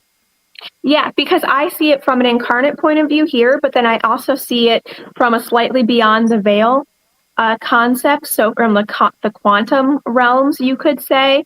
And then also beyond that, beyond the second veil, the home place where we all come from, God or source, whatever you would like to say. So for me, I see it in 3 different layers. That's how I experience life. And that's what guides my own journey here, the stories that I write and everything, scanning all of those timelines and whatnot, and then making choices to align, hopefully, all 3 in 1, but that often does require me to endorse some level of unhealthy in certain people's paths because, for example, everyone has a different understanding or perception of what love is. So for me, a lot of people don't like me because I'm very honest and coldly accurate, they say, and direct. And it's not like I'm rude in my delivery or anything like that. It's just I don't know how to play social games very well. So I don't tend to do that. If I need something, I'll ask. I always offer a fair exchange on the terms of the other person anyway, but I don't tend to hold anything back. A lot of people, though, that I've tried to work with, they believe that the only way to love someone is to blindly accept them for who they are and tolerate whatever they give you. You can talk mess behind their back to, your friends or whatever, but you never actually talk. And then they'll just tolerate your presence, your proximity, and be avoidant, but they think that tolerating you is love. And so, working with those kinds of people, I can't be honest and be myself. I have to play by their rules, their contract, because otherwise nothing is going to get done because they're not cooperative. Their idea of love is completely separate. Does that make sense? You talk about a major problem in society. I mean, yeah. Right now, because you got a whole movement of people that just think everybody should just pretend and be part of that reality when it doesn't face facts. I'm not going to get into all that. Oh yeah, yeah. You know what I'm saying? And it's not love. That's not love. Love is just being honest with the people you care about. Just make sure they don't get hurt or embarrass themselves. That's what That's what I think too, and that's what I try to offer to everyone that I come into contact with. But it's a very rare egoed person who wants that. But what you talk about, though, is a dynamic that happens in all families and relationships. Mm-hmm. Because you find some of the most strained relationships are between those people who love each other very deeply, but they're strained because they all have their different things they're trying to. Yeah. Like one mother trying to convince their son to do something. My mom, or the things that you fight about. You have to remind yourself is when a loved one is telling you something you don't like to hear. Remember, they're telling you that because they care about you. You might not agree with it. You might not like it. Maybe it's not even a fair assessment. Maybe they're not giving you a fair assessment. But if they're doing it at all, they're doing it because they care about you. Oh, exactly. So pull back. That's what I've tried to remind myself. Pull back. I would rather be slapped with the truth than kissed with a lie. I don't want to read between lines. I don't need to try to figure out the BS from what you're getting at or what the angle is. It's just be honest with me because I'm going to be honest with you. And no games, no time for games. Yeah, and I was going to say, I'd like to add too, Jason, you were talking about, your experience with that dark entity that filled you, with that fear that you said actually ended up, instead of, pushing you further that direction, that you went the other way and sort of humbled yourself before God. And then you made a comment about, that you try not to, you try to spare people of embarrassment or shame, but this also gets into our subjective judgments and storytelling there, because shame and embarrassment and fear sometimes are very powerful teachers. And for you, that moment that, what might have caused somebody to, spiral further into an unhealthy situation, for you was actually what turned things around. And for me, also, it's like this. It's this simple, though. Your wife comes up to you. She's got a dress on. She's like, "Does this look pretty?" What's your answer, Artemaeus? Well, that is a depends on the dress, right? Or does it not? So many factors too, because what I think is pretty. Yeah, what I think is pretty is, we have had this discussion before, is sometimes very different. And, so then I'll say, well, what is it that you're trying to accomplish? What things do you, how do you want to affect my perspective of you? And then, we'll go from there. I will never wearing just like say a completely hideous dress. Like it just did not reflect Tillie's figure. If she did that, it would be testing me. But generally, she's pretty well versed with Artemaeus. This is true. It is always a test. You're right about that. My point is you wouldn't let a loved one go out wearing something completely ridiculous if they asked your opinion. Would you? If they asked my opinion, I would certainly give it very, honestly. Hey, I don't think that that's appropriate. This is why. And they can make their judgment from there. If they want to walk out in that, then by all means, feel free. You're not going to stop them, but you're going to have to be honest. You're going to be honest. Yeah, honesty is love. Honesty is love. Yeah, not trying to spare anybody. No. Not outright going out to hurt somebody either. Just being honest. Of course not. No, yeah. Mm-hmm. Very true. Another big thing that my work over the years with less physical non-human people have taught me is that they see two different versions of love, and I've actually more recently come to agree with them. They see love as like what we're talking about right now, that intimacy, being very honest and vulnerable with someone, and that's how they deal with each other, and that's how they deal with me. But when it comes to a lot of people who have anything beyond a moderate amount of ego content, they all say the same thing, that the only way to communicate with those kinds of people is not through equal to equal, heart to heart conversation, but it is through allowing these people and encouraging them to follow through the entire timeline of events and consequences. And so some of these hauntings, and I write about this in Tales from the Rift too, some of these hauntings and experiences, they seem dark, but they are from non-human people who are still in some capacity playing a guardianship role, but they are just speaking that human being's language.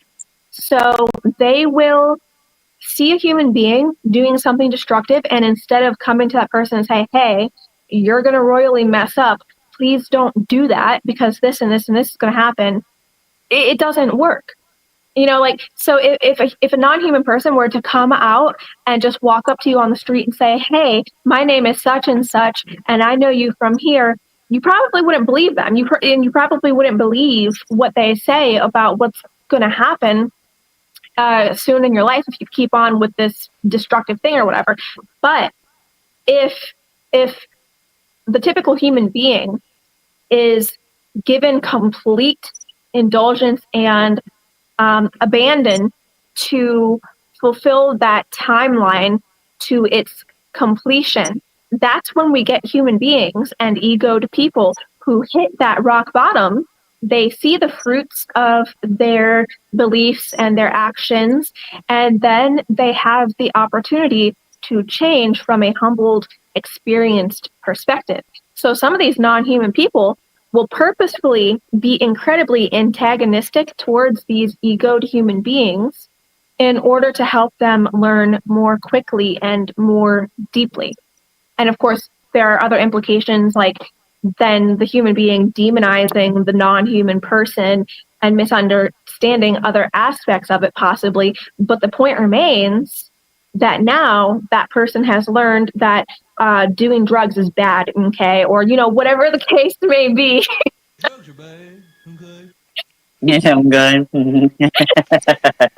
Yeah. Well, yeah, that's the whole point of the idea is that, we're picking these lessons to learn from our past incarnations. We come here, we pick out this journey, we're going to make choices, we're going to learn from those choices, but we have to make those choices. That's what it comes down to. But I'm saying what our relationships with people and all that, there's only so much you can do. People are going to make their own dang choices. And I have to tell that to friends with children that grow up and make dumb choices and they feel like bad parents. I'm like, eventually they are an adult.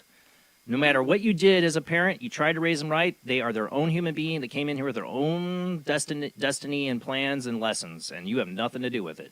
Yeah. Hey, honey, you might also want to talk a little bit about Dr. K and his finding, which also validates what I was saying. We're about to go to commercial break in about a few minutes, too, so I don't know how long that will be, if you want to save it till after the commercial break. It should be just a tiny little blurb just to support what we've been saying. There's a channel on YouTube, Healthy Gamer GG. The psychologist's name is Dr. Kanoja, Dr. K, they call him. He's very popular on YouTube. But he actually did an entire episode about how essentially the ego is the seed of mental illness. And once again, not to say that the ego is a bad thing. It's just the ego unchecked, the ego unobserved, unsupervised by, that higher self within you, that little quiet voice, is one that can very easily lead to all sorts of mental illness like anxiety or depression or narcissistic personality disorder, all the cluster B personalities, like really just about anything you can think of, sans some of the ones that may be more chemical like schizophrenia or genetic in that way, are all perpetrated by this ego that just gets so wound up in telling itself stories that, well, this experience told me and this experience told me and all these things. We got to do all these things to make sure that we're getting the optimal life that we can get, when really every single moment is a new moment and every experience could be a brand new experience. And we're just not programmed essentially to keep that in mind consistently. It's a constant effort. So, well, narcissists are known and sociopaths are known that wanting to control every situation. There's a reason. There's a reason. Yep. It's about that control and power and their ego. Everything, it's like something in their incarnation or whatever set them up to be in a completely, they're totally lost connection to that inner voice, if anything. Yeah. That silent, that inner silence. They're living in their own prison and they're serving a role to everybody that they interact with. So just like anybody else. And you're right. It can be a dangerous thing. It can be very dangerous. I think when people get to that state. Yeah, and some of them just become CEOs. Sorry. Yeah, right. Exactly. This is true. This is true. Or alcoholics. Or both. Yeah. Yeah. Right. What he said. They do intersect. They do indeed intersect. Yeah. Well, I mean, obviously these conditions, the human condition of these problems, I mean, this is tale old as time. I think we're constantly going through these different cycles in our lives and like I said, I think God is always trying to talk to you. Call it the force, whatever religion you believe in, but there is a higher power that is always trying to communicate through that inner small voice, but also in everything around you and every little subtle thing you don't realize. I think God is. And it can be a very powerful thing when you connect with it. And if anything, I just build that connection deeper. It can change your life. You don't have to join any religion. You don't have to join any religion for this. You know what I'm saying? You don't have to believe in any religion. Just believe that there is a higher power, something greater than yourself in this universe and all this craziness of this world. We're going to go to our short commercial break, and we'll be back with our guests, Tillie and Artemaeus Treadwell, and we'll be talking more about her book, Tales from the Rift, coming October 1st. We'll be right back. Just short commercial break, and then we'll also open up the phone lines. You want to join this conversation? Deep thoughts here. Not by Jack Handy, but by Paranormal Soup and Tillie and Artemaeus here tonight. Deep thoughts. Come join us in these deep thoughts when we come back from the short commercial break.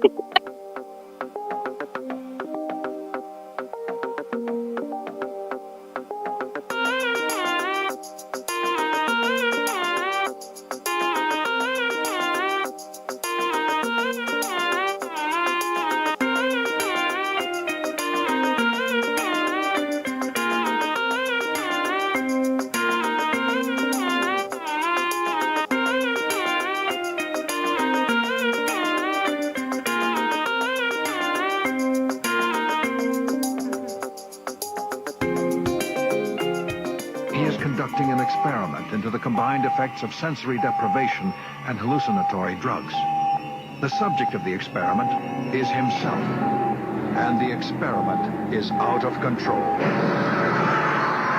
Ken Russell's Altered States, a film that must not be missed, is in the West End now. Altered States, Certificate X. Do you wish for more paranormal and spiritual content? The Paranormal Chronicles magazine is a free digital magazine crammed with the very best in paranormal and spiritual articles and features. No sign-up, no subscription, just free reading and knowledge for you. Read today at www.paranormalchronicles.com/magazine.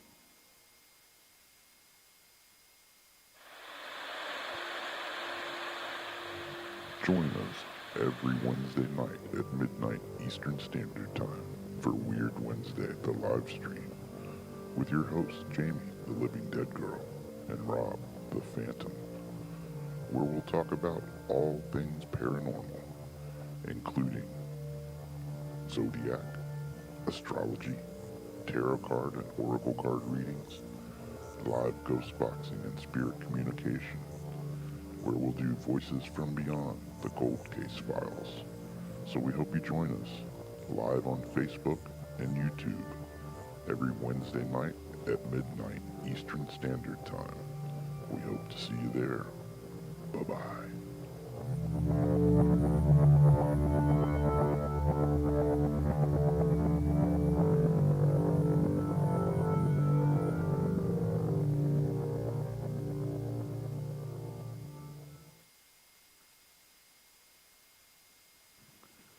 Paranation Magazine is a new paranormal magazine based out of Denver, Colorado. Our goal isn't just to give you the best paranormal content out there, but to promote paranormal unity. We're doing this by giving everyone an opportunity to tell their stories and to share their experiences. For more information, follow us on Facebook at Paranation Magazine and soon, paranationmag.com. I've Never Met a Dead Person I Didn't Like is the extraordinary travels of a young, alone, and broke psychic in the highly anticipated new book from internationally renowned psychic, medium, medical intuitive, and best-selling author Sherry Dillard.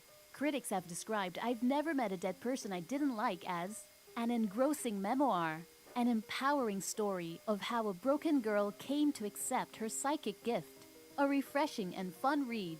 I've Never Met a Dead Person I Didn't Like is available through Amazon, Kindle, Barnes & Noble, and wherever books are sold.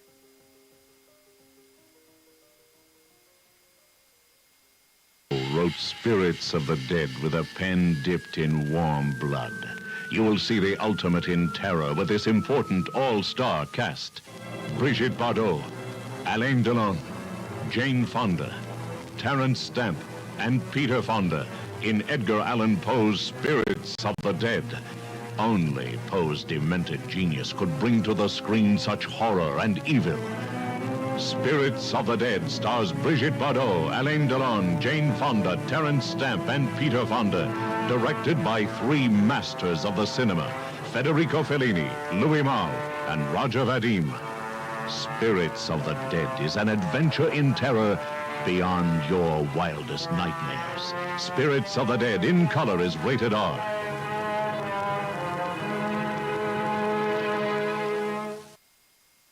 The answer to the ultimate question of life, the universe, and everything is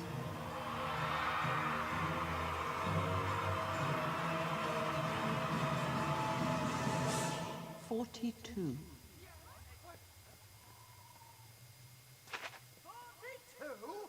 Yes, I thought it over quite thoroughly. It is, it's 42. It would have been simpler, of course, to have known what the actual question was. But it was the question. The ultimate question. Of everything. That's not a question. Only when you know the question will you know what the answer means.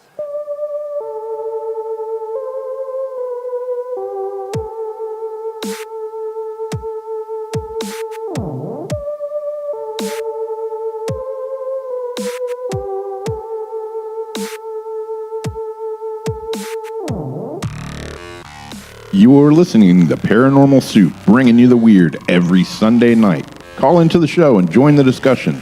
The call-in lines are 219-230-4444 or 260-225-9419 or by Skype caller ID OOJBland00 or JBland Paranormal Soup. And now to your host, Jason Bland. Tonight's guest is Tillie and Artemaeus Treadwell. We'll talk about her new book coming out October 1st, Tales from the Rift, based on a lot of her own paranormal experiences, working with the Catholic Church as an exorcist, and she's had experiences from her earliest memories before she could talk. We got a lot of things we can get into tonight, but you can join this conversation too. If you have a question for our guest or something you want to just add to this conversation tonight, feel free to call in. The lines are open. Call in now. Let's go ahead and get back to our guest.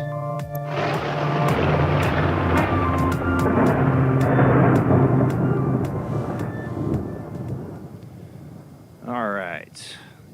Muted, and we already got the phone lines ringing, so let me go ahead and get this call.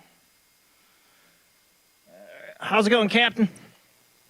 Hello, Jason. How's it going? Good. Thank you for calling in tonight. Yeah, I had heard a lot of the conversations earlier about Ouija boards and their dangers. But there was a story that I think I touched on with your other guests, but didn't really get into it too much. But similar to your story, Jason, I had gotten into, I had a problem at home where my parents had brought the shelf into the house, and every night I would hear these whispers coming from it, and it got to a point where I couldn't sleep very well, and me and my girlfriend got together and thought the solution would be to go buy a Ouija board from Toys R Us. Oh, this never ends well. No, so we started using it, and we had contacted this entity called Paige, who claimed to be a little girl that had died. And it was moving pretty well, and we both accused each other of moving it. Of course, we were teenagers, 17, 18. Well, we were 17 at the time. She was 1 year older, but and eventually it got to this guy called the Boxer. You just go by the Boxer, and it got to the point where we would use it quite often, and eventually we got this other person coming through, which I don't want to mention the name, but and we started talking, and it was interesting because I had never seen anything like that, for one thing, and stuff like that really shifts your perspective. But eventually, it had got to the point where I was using it myself quite often, and I was talking to this person. And, for myself, I could understand the thing was moving by itself. It was pushing, it was pulling, it was moving. And it had gotten to a point where it's pretty quick, and, I had things started happening, and I have so many experiences, but mostly it was the pentagrams drawn on. There was a time where I dropped off movies at a video store for it's gone 2 seconds, and I came back to my car and my windows were entirely fogged up with pentagrams and words like "die Dan" and "you die, you die, you die, die Dan, die," all over the place. And my parents didn't believe me through this whole thing, but there was one experience where I don't know if you remember Boglins from the 90s. They were these little puppet creatures in cages. No. But there was a time I had walked into my room, and I seen the eyes moving on it because it had a little switch for the eyes, and I seen the hands moving on it. It was trying to rip out of its cage. And I think that was one of the moments where I kind of realized that, something's very wrong. I mean, I had so many experiences. I mean, me and my girlfriend tried things like automatic writing. And as things went along, because I was a pretty big reader in fiction, and I started shifting my focus to religion, and I read a lot of things, from satanic stuff to Christian stuff to, let's just say You're exploring a lot of satanic stuff. Let's say. Do you have a question for our guest on this? Well, I was going to say that it all ended up with a chance meeting with a couple witches that, they seemed like they understood, and they told me some things to do, and they had given me a piece of paper with a prayer to God, and I did everything they had said, and, they told, when you say the prayer, you got to believe in it, and I did that. And, like I say, you could feel like a lift off of it. And I kind of knew it was over at that point. But, I mean, there's a lot more to it that I don't want to take up any more of your time. But it was a hard experience. I was really down at that time. I was really in a dark place. But nothing like that since. But it was really oppressive, and it was on me. It felt like 24/7. For people hearing the fuzz on the line, I'm going to try to fix that. I don't know what's going on with my phone line. There's a buzz coming through. It's not from your end either, Dan. It's something with the connection on my end. So it's nothing your phone's causing. So, Tillie, what's your thoughts on that, on Dan's experience? There are a lot of things that I am hearing in Dan's experience that have been mirrored in my own experiences and in my exorcist life, you could say. So going through a really hard time, being young, being ignorant, or, kind of full of yourself. That's not what knowing, being young is. Yeah. Not knowing what to do when you have a strange paranormal experience. So, you tried to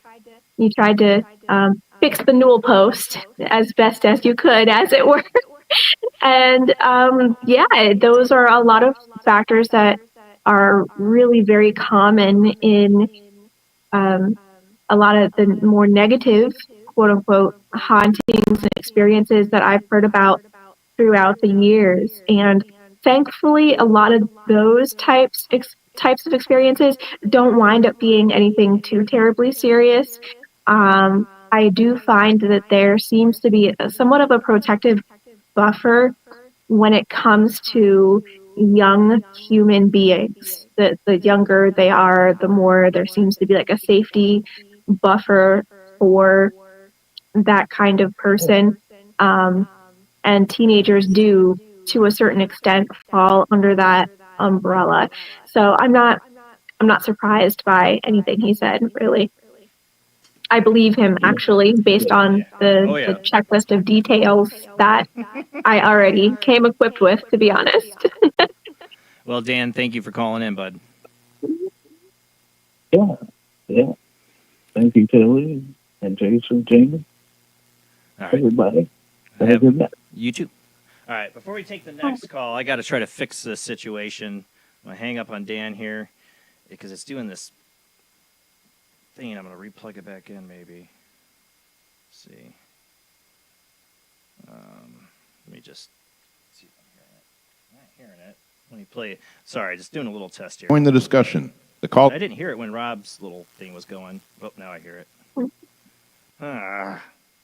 Technical difficulties tonight. Sorry if the crackle. I'm trying to hear where it is. Oh, and I'm missing a call. I've had a couple missed calls. It's like how you give me. Was this recently? Let's see. I'm trying to call Mike, I think. Nope. Outgoing call. Is it doing it? Oh, all right. Here he is. All right. All right. You're there, Mike. You're on air. Oh, yeah. I got through. We got a little crack on the line. I've been trying to fix it. So, but you're okay. You're all right. Okay. All right. So, all right. This is what I got to say here. I'm into intention. This is what I've learned and everything, but I intend for the dead to, because we're alive. Once we're dead, we're already transitioned. You know what I'm saying? So I try to do intention for them in the form of prayer, or I don't really. Yeah, I mean, you could do offering too. But that being said, okay, here it is. It's like faith is in your heart. Okay, I'm gonna say this, what I'm gonna say, and then I'm gonna share a dream I had. Okay, but anyway, faith is in your heart. Intention is everything. Faith in good or evil. Okay, so faith can heal or it can destroy. Faith in good or evil. Faith has healed or it can destroy. You will see manifestation, okay? But the manifestation is mystical manifestation. See, so I'm just explaining what I do in this life is what I do, and I really don't share that with anybody. Some people know, oh yeah, he does this or that, or watch his ghost adventures, whatever. Okay, but that being said, okay, getting onto this dream. So it wasn't a dream; it was a reality because I had a near-death experience before. Yeah, that was the most real thing I ever experienced in my life. Death is something you'll never forget. But anyway, that being said, this other one, I was in a state, and an angel, I don't know if it was my guardian angel, I thought it was St. Michael, who did a surgery on me. And he broke ribs or cut 3. It was 3 ribs that he cut. And he installed something like a shield to keep my faith in my heart, so it's not stolen or I don't lose it to something else. Whereas it was a gift, like that faith will always be there through the rest of my life. Probably because I'm going to have trials, tribulations, and challenges, and I'm gonna need that that faith. So again, if you listen to what I first said about faith, it's in your heart. It's in your intention. It's everything. Intention is everything. So it could be faith in good or evil. Like, the great misguided faith can be one of the most dangerous ways faith can be used for be destructive. As people have misguided faith in something, can lead them down paths. Just like faith in something that can change and heal you, like God or whatever. Like I said, these can be just like any tool. Good can be good or evil. Yeah, well, you'll hear people talk about all these experiences with Ouija boards and dabbling around. But you know what? There's a purpose in this life, okay? And people have to realize that is the key to peace in your heart, in your life, in your family, and everything. So this purpose, huh? It's difficult, and sometimes I think, like your guest was saying, we have to go through these certain things like a pinball, hitting against different parts to get to manifest this purpose, huh? You know what I mean? So and then getting back to that reincarnation, that's another thing I subscribe to. I don't know, I can't prove it, but I look in my heart, in my spirit, and I feel I've had multiple lives, and I'm here, and I don't get along with my father. I've been abused mentally, like your guest. Okay, I was not wanted. Okay, like your guest was saying, and I thought that really connected with me. But it's like that maybe that the man I am now, and the man I am talking to you with this truth, it may not have manifested unless I went through that, right? And I'm still going through it, but I am who I am today, in this here and now, in this moment, and it's great, and the manifestation. I think a lot of people that start to take these thoughts and think deeply spiritually start to look at their lives and realize that these things are there for a purpose. Like, I get it. I got lucky to have a great mom and a great stepdad, but I had a dad that wanted nothing to do with me and was very resentful over that as a child and growing up for many years. But I've let go of it as much as I can, to the fact that I know that I wouldn't be who I am as a father now, as committed I am. I don't think to my wife and my kids if it wasn't for the poor example my biological father set. I refused to be like him. So that made me the man I am. It made me the man that I am, that I had a man, a different, somebody not biologically related to me who raised me as, his own, as my stepdad, teach me, it doesn't matter about blood or whatever. It's about, it's about connection and stepping up. And I got lucky. I got very lucky. I had somebody in my life to step up and be a father to me. And I also have a great mother. That's like what you're saying. It's a hard thing for people because, you and like Tillie, you whatever you chose or your past, it's not to lay blame anywhere. It's just what it is that the life lessons you chose was this path and those parents.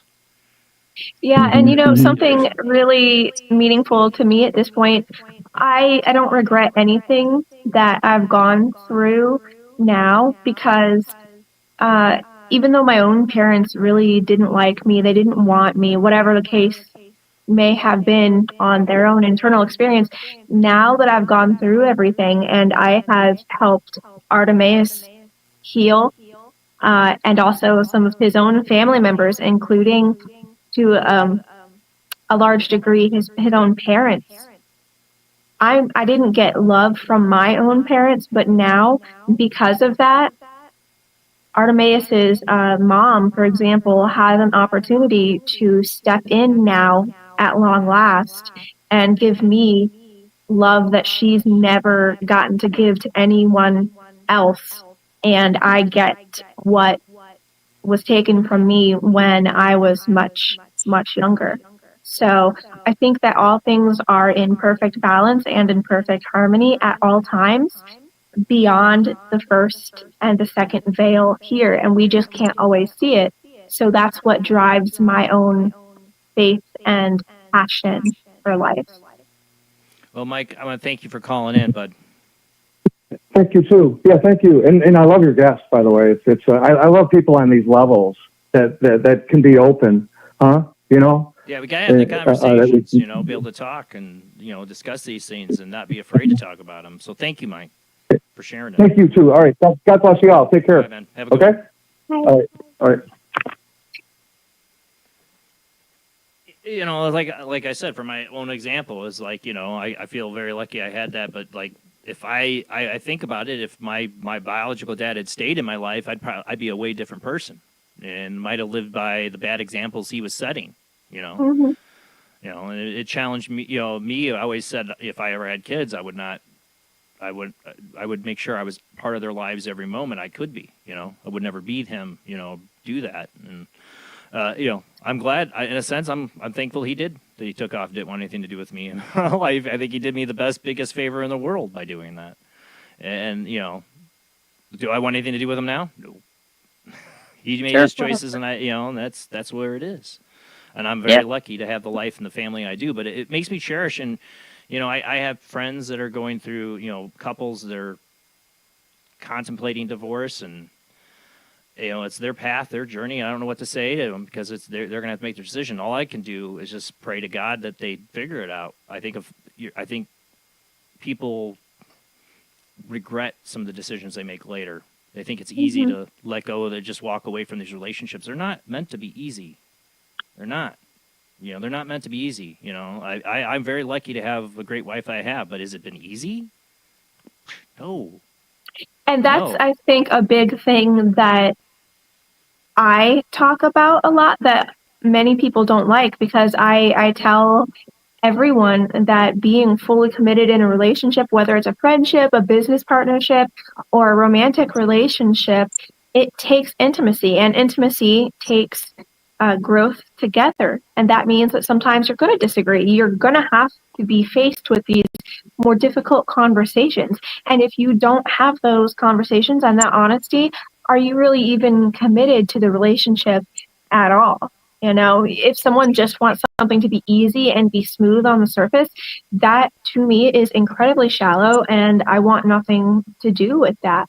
So kudos. I think you're making some great points as far as I'm concerned. I realize how grateful I am for to have the family I do and the wife I do and the kids I do, because I see a lot of people struggling out there to keep their family together and to work things out. And I want to see them. It hurts my heart to see families break apart, you know, and divorces and people not work it out, because I think for children, they need that. They need a mom. They need a dad. They need that strong relationship and bond, and not, you know.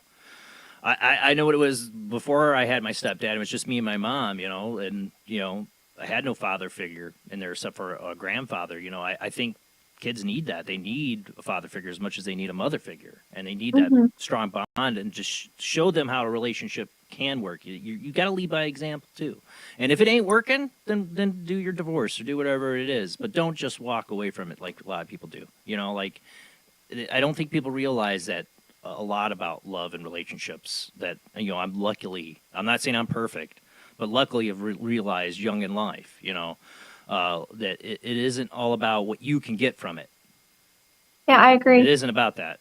You know, the people I feel like it's going to fill the hole in their soul, that person will. No, that's not how this works. This is not what this does. That's not what love is or what the relationship's going to be. And people, I think they think it's going to fill that hole inside of them. No, that's not. Right.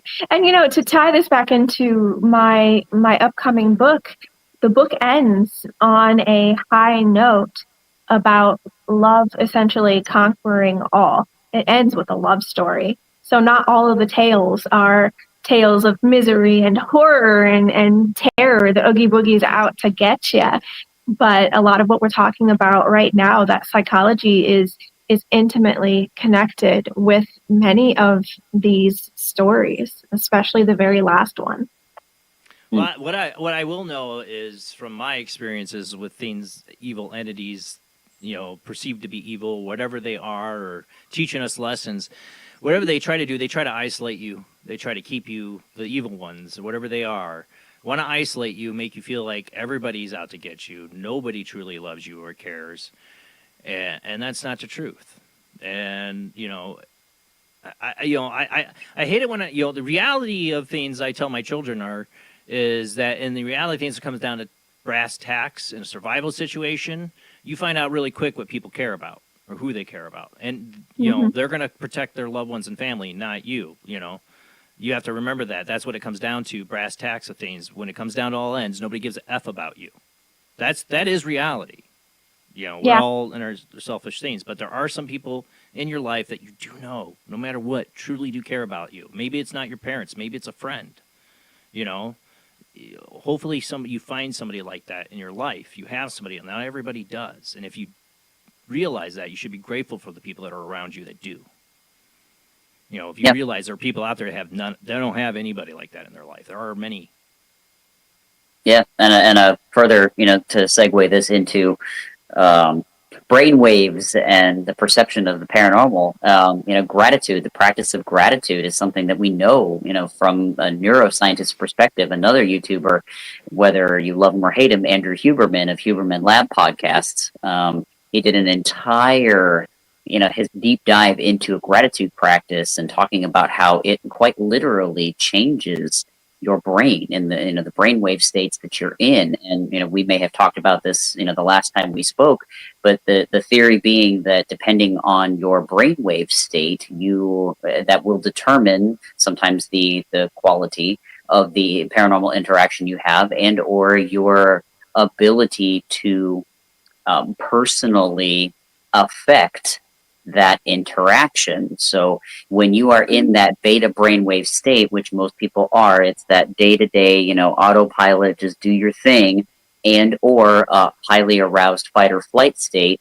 Gratitude and curiosity are two things that go out the window, and those are two things that are paramount. That and humility are paramount to being able to even begin to meet non-human entities on the level that they do when they interact with each other and others like them. So it's not, woo-woo or anything, or to even brush aside when a therapist says, hey, maybe a little meditation wouldn't hurt you. It's not just for your own mental health. It's for all of these other layers of the world of reality that you aren't plugging into on a day-to-day basis, that you affect and that affects you. Well, people don't realize what they set themselves up for. If they put themselves in a negative thought pattern, then that's how the rest of their day. If you're in a negative thought pattern that day, you're just down in this, or you're hating on this, you just feed in that fire of anger or fear or whatever, then everything you perceive is going to be perceived under that. If you come from a position of I'm grateful for these things I have, you can enjoy them. You can enjoy the life around you. If you can realize the things that you should be grateful for. Yeah, we all have different things, but try to find the things you can be grateful for, because then you can enjoy them. How can you enjoy them if you're constantly griping about everything else around you? I agree. And two, even when I met with the so-called demons and the dark, quote-unquote, entities and whatnot, those non-human people were saying very similar things. And we would sit down and just have a heart-to-heart conversation, a mind-to-mind conversation, and they would say that they choose their victims based on that quote-unquote vibration. So they're essentially reading the brainwave patterns of the people here in the 3D, and then what the person is putting out in the brainwave patterns, that's exactly what they get back from the non-human person. So this is why I and people who are like me, we have very different experiences of these so-called negative non-human people, because we're able to talk in that low to no ego content zone with higher quote-unquote brain waves, and we're meeting as either equals or nearly equals in some ways. And they have a lot of love and respect for that. And so if egoed people can work on taming those brainwave patterns and transcending the judgments and the stories that they tell themselves, it acts as a balm to the spirit here and a protective layer in some ways, because then you're starting to live in curiosity, humility, and empathy. And then that is the gateway to love. And especially the demons and the wild fae and whatnot, they seem to respect that more than anything else, if that Whenever makes sense. you talk about fae, like, you know, they get into the Irish folklore of like the leprechauns and stuff that they would do to like play on humans' greed, like the leprechaun stories, like to play on an emotion, like they're trying to teach a lesson. They're all, in a sense, a lot of these folklore stories are trying to teach people lessons is the same as a parable, you know, about what humans try to pull, you know, and here's the tricky little demon or fae gonna mess with the human because of their greed or whatever, or ego, and they're gonna play on it.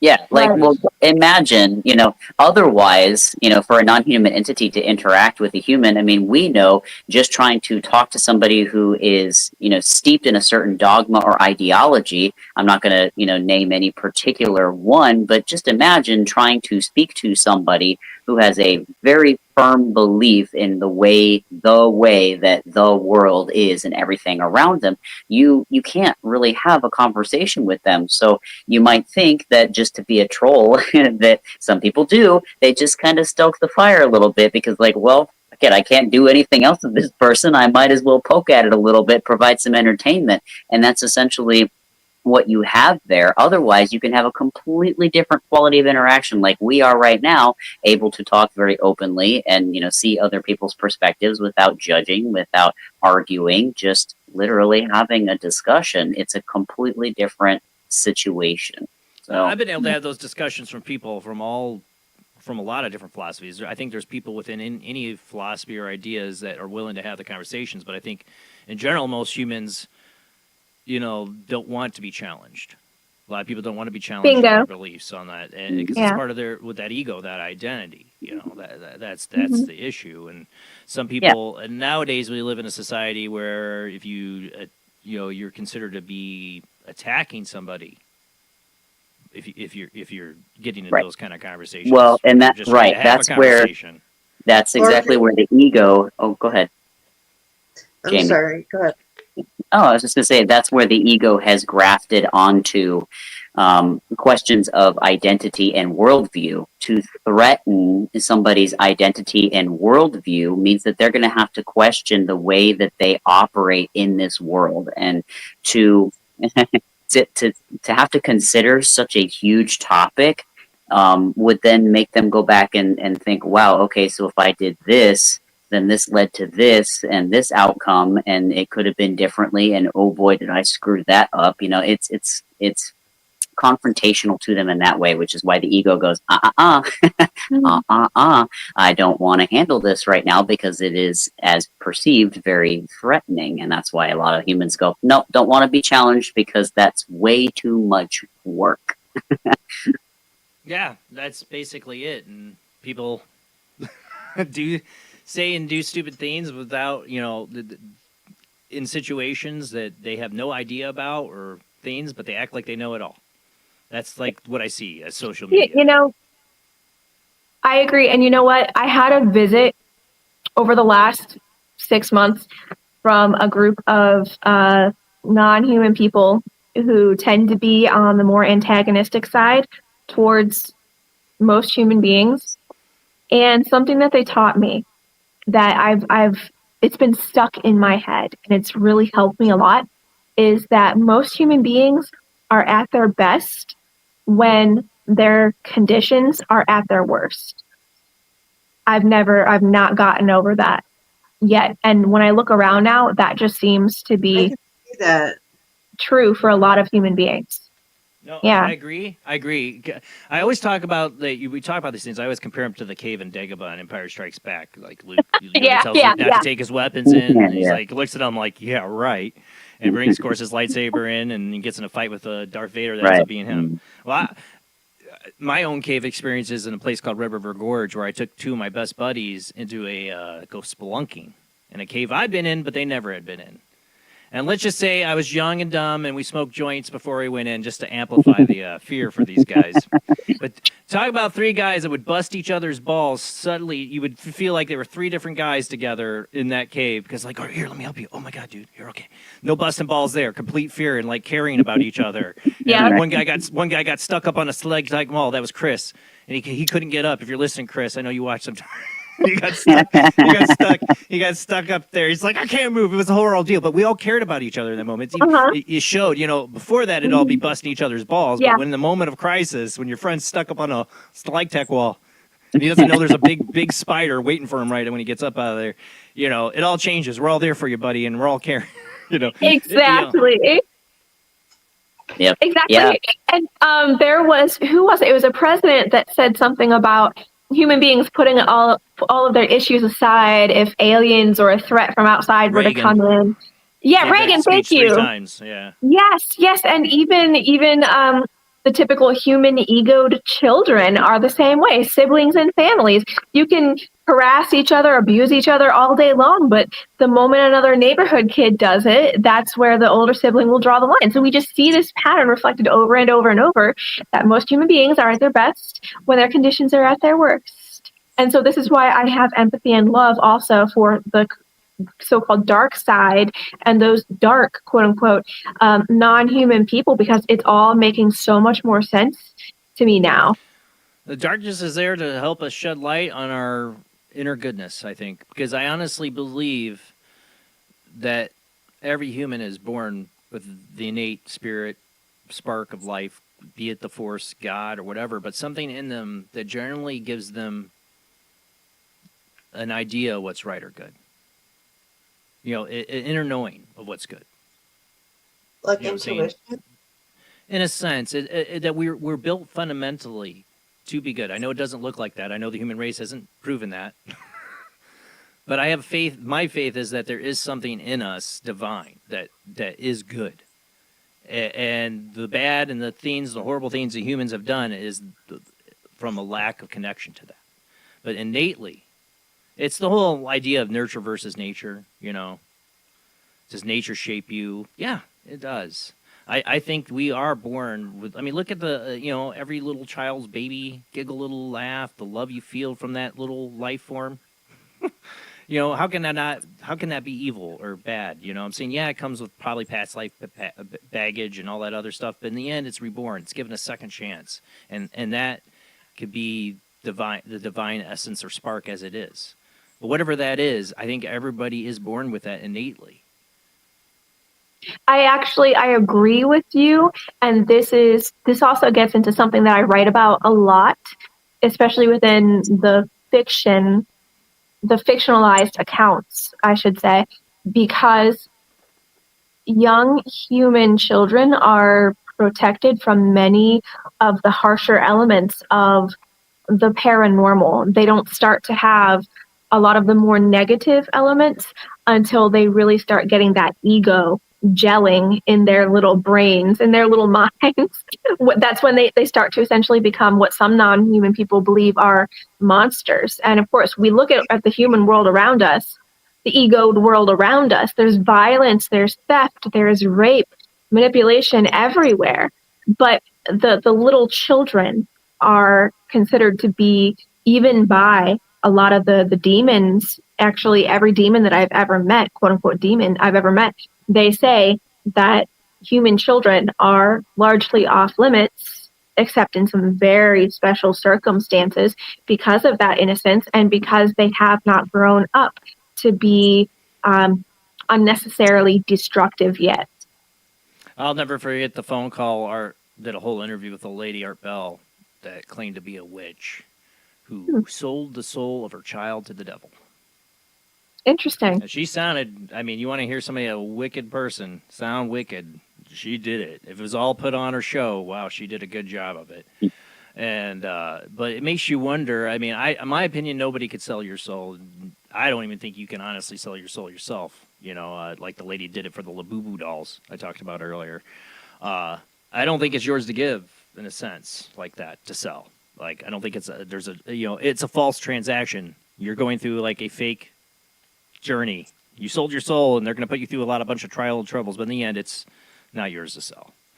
I agree. That's why I don't think you can get. That's why I don't. Children. I think there are some rare. I mean, there's things that happen to children that are just horrific, and I think that diminishes or injures or fractures the soul, cuts them off from that divine light because of the horrors that were done to them as a child.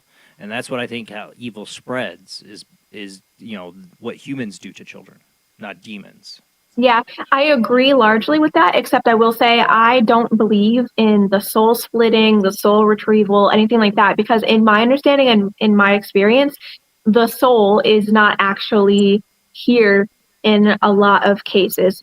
Most of the time, people are actually referring to the spirit or, the ego, the personality, those kinds of things, because in my experience, most of the time, the soul remains at minimum behind one of the veils. So kind of like a video game, if that kind of helps. But I do believe that the spirit and the ego can be split. So hence things like dissociative identity disorder. We're getting, like I talked earlier about the idea that there's different parts of the soul that, like the Egyptians had between the Ba, the Ka. There's a whole, like we talk about the soul, but there's different elements to that soul. You know what I'm saying? There's the conscious part, the ego part. That is still part of it, But there's something, the divine part, that thing I think everybody's born with, that childhood trauma cuts these children off from.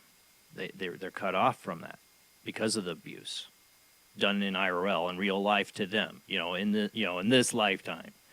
That cuts them off to it. And there's some cases where people are born, it seems like they are born somewhat cut off. The parents didn't do anything wrong. They tried to do their best to raise this child, but they are just not right. Be that chemical brain damage to them, or sometimes that can't even be proven. Sometimes they're just born, and some people say evil. I don't want to make that judgment, say they're evil, but they're born disconnected from whatever that inner light is. There's, examples of that, I would say, like Jeffrey Dahmer. Is that a chemical brain imbalance or whatever? Something cut him off from empathy from a very early age. Even his father, I always commend his father for sharing his own turmoil he has as a teenager, feeling some of the same feelings that Jeffrey did, and being honest to reflect that. I always thought that was a very brave thing from his father to do, and to do the interviews him and his mom, the mother of Jeffrey Dahmer did. I had never heard about that.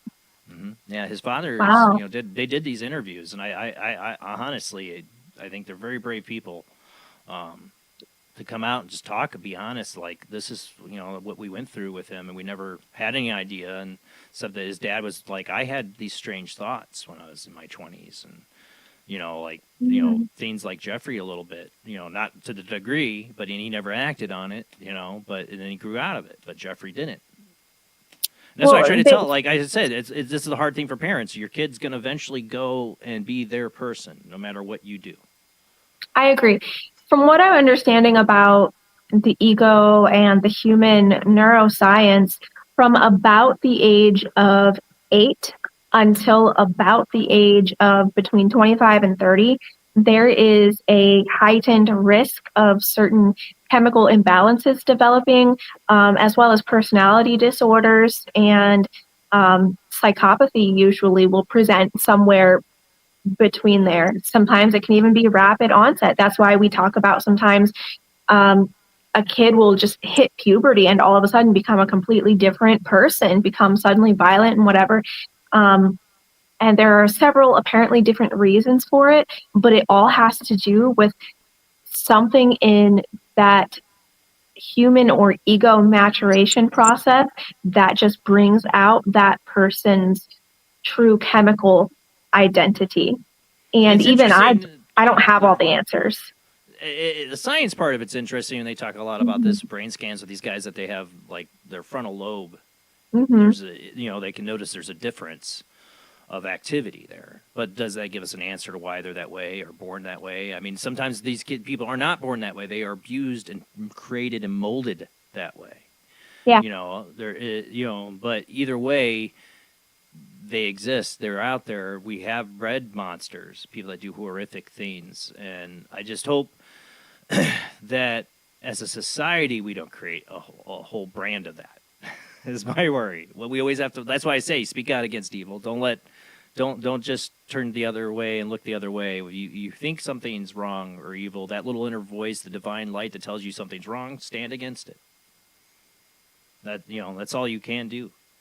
But sadly, evil, be it a lesson or a part of our life's journey, whatever it is, it exists, and people grow up in a lot of horrible situations right now in the world. I would like. Oh, go ahead. My apologies. No.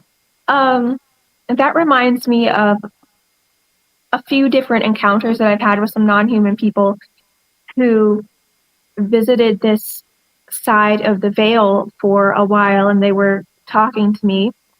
And there's more than one civilization out there, or society, you could say, apparently, where the monsters under the bed are actually considered to be human beings, you could say. So over there, they tell stories about human beings and egoed peoples the way that human beings and egoed peoples here talk about not a lot of non-human people. So I find that really fascinating. That's something else I'm going to be writing about in my next Tales from the Rift volume. If you want to find examples of evil, there's plenty. Endless history of it, of humans doing evil, horrible things. But you can also find human history of humans doing incredible, brave, miraculous, truly things out of empathy and compassion. I think there's just as much examples of that as there is of evil. And that's what it is. They're all just, you are the one who makes the choice, the free will to decide what path you want to choose and where you want to go. Are you going to listen to that inner light, that inner small voice that's trying to tell you to do the right thing? Or are you going to be one of the people that fall down with the dark side? Or whatever. You do something, you make a choice that isn't right, isn't good. That's going to be your lesson, and you're going to have to live with it. That's the journey we're on. It's plain and simple, but... in the end, is it all like my grandfather said on his dying last words? It's all just a joke, In the end, when we get there, we'll find out. All the bad guys are NPCs. I don't know. Mm-hmm. I don't know. I don't know the answer is 42. I don't know.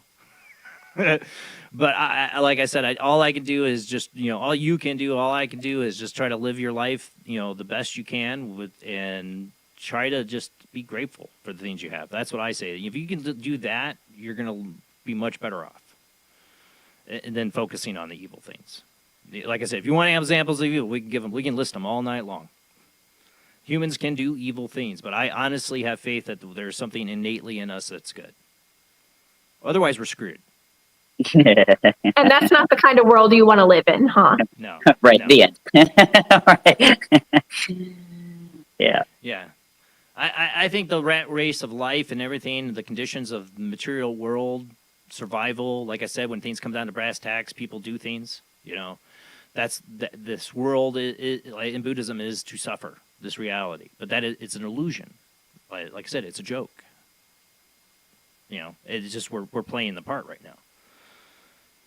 So how much faith you put in that, I don't know. Do you have any commentary, honey? I just along that, I was just thinking about actually several things. Thinking about as you said, humans being the monsters under the bed. I just think of a comedy almost where the main character just walks into a coffee shop and says, "I would like a large coffee," and the person behind the counter goes, "Excuse me, what did you call me?" And the entire interaction is just the main character saying something plain and the other person completely twisting whatever it is that they're saying into something that's not at all what they're talking about. And at the end, it ends with the main person getting like hauled out in cuffs. You know, I didn't threaten him. I swear, I just wanted to order a coffee. And like what a horrible day that would be. But we are living that so often with Like communicating with other people. Like a bad game of telephone. Right, right, yeah, right. Just thinking about that, but and yet that is precisely sometimes how our days go, and yeah, makes perfect sense to me why a non-human person would be like, yeah, I'm good. I'm not gonna do anything other than maybe tap the glass a little bit and just keep my distance. So that's a fantastic example. Yeah. Well, I mean, it like I said, you know, spiritually, whatever is going on, I guess, you know, these, you know, if things are you know, I think the spirit world, whatever it is interacting with us every day, you know, but in the end, I you know, you call it your higher self or God or whatever, there's something that guides us, that is trying to help us learn these lessons that, you know, and it's always there with you. It's always there with you. It's just you have to be able to, you have to meet it yourself. You got to meet it halfway. And that's, again, so interesting that you should mention that because we talked about this exact thing earlier today. We seem to have a lot of synchronicities when we come on the channel about the very timely topics, but we were literally talking about how, or at least I was mentioning that the personal theory I have on that, you know, little voice, that quiet voice that you talk about, Jason, is actually your higher self consistently, you know, nudging you a certain direction. But it is, once again, your choice whether you want to take that or not. And the ego is, you know, that thing that's in between that, you know, you can sit there and live that story and go that path, or you can quiet down and listen to that other voice and the nudges to go different directions, and neither is necessarily better or more optimal. They are just different experiences that you can have. So as an infinite, you know, being, it's, again, neither is better than the other. They just are. You know, that reminds me of this one video game that I saw ads for several years ago. I think it was like some kind of monster video game for one of the PS systems, and you played as a young woman and her German shepherd, and there were monsters hiding in the dark and whatnot. They were going to get you. And one of the unique features of the game was that you could try your best to control the character or the dog, but that if the character's avatar system got overloaded with stress or got too low on the health bar, the avatar would completely disregard any input that you had on the gaming console and would run or do whatever seemed, you know, logical for its survival instead. Yeah, classic. That's textbook for how the average human will operate in the different brainwave states. You know, you get stuck in that fight or flight, forget it. There is no communicating with that person. You have seen people in that crisis mode before. Trauma responders, you know, trauma therapists, crisis responders, whatever you want to call them, are trained specifically to deal with people who are quite literally not in their right mind. Yeah. Yeah. It's when the biologicals take over. The biological body is like, right, you're going, you're running, you like it or not, you're running from this. Yeah. Or you're going to fight it. Yeah. Yeah. But, I mean, we wouldn't be here as a species without those biological reactions. Drives. You know, drives. That's what it is. It you know, a lot of great philosophers and thinkers have gone over this for centuries. You know, what's, I think it, you know, it's, we come here, we're in these bodies as a filter in a sense. The body, you know, in this reality, we have to play by certain rules and physics and realities that, you know, but in the other reality, you're open to create your reality completely. So I you know, what you do here can help shape there in a sense. Like, that's why I always love the movie What Dreams May Come, you know, of Robin Williams, because it really kind of pushes that kind of point. You know, you're going to paint that reality. Yeah. So if you can't control yourself here where you have the filter, you know, it's going to react to biological fears and stuff like that. If you can't control that, and then when you get outside of it and you can create your own reality, you can create your own nightmare, or you can create your own heaven. Yeah, I completely agree. Completely agree. And that's part of the lessons that some non-human people have told me, that they interact with humankind in order to help teach them. So if some of these interactions, for healthier or not, they remove a lot of the safety buffers and the safety filters that are given to egoed people and human beings. So that's something else that I've been exploring a lot in my fictionalized writings too.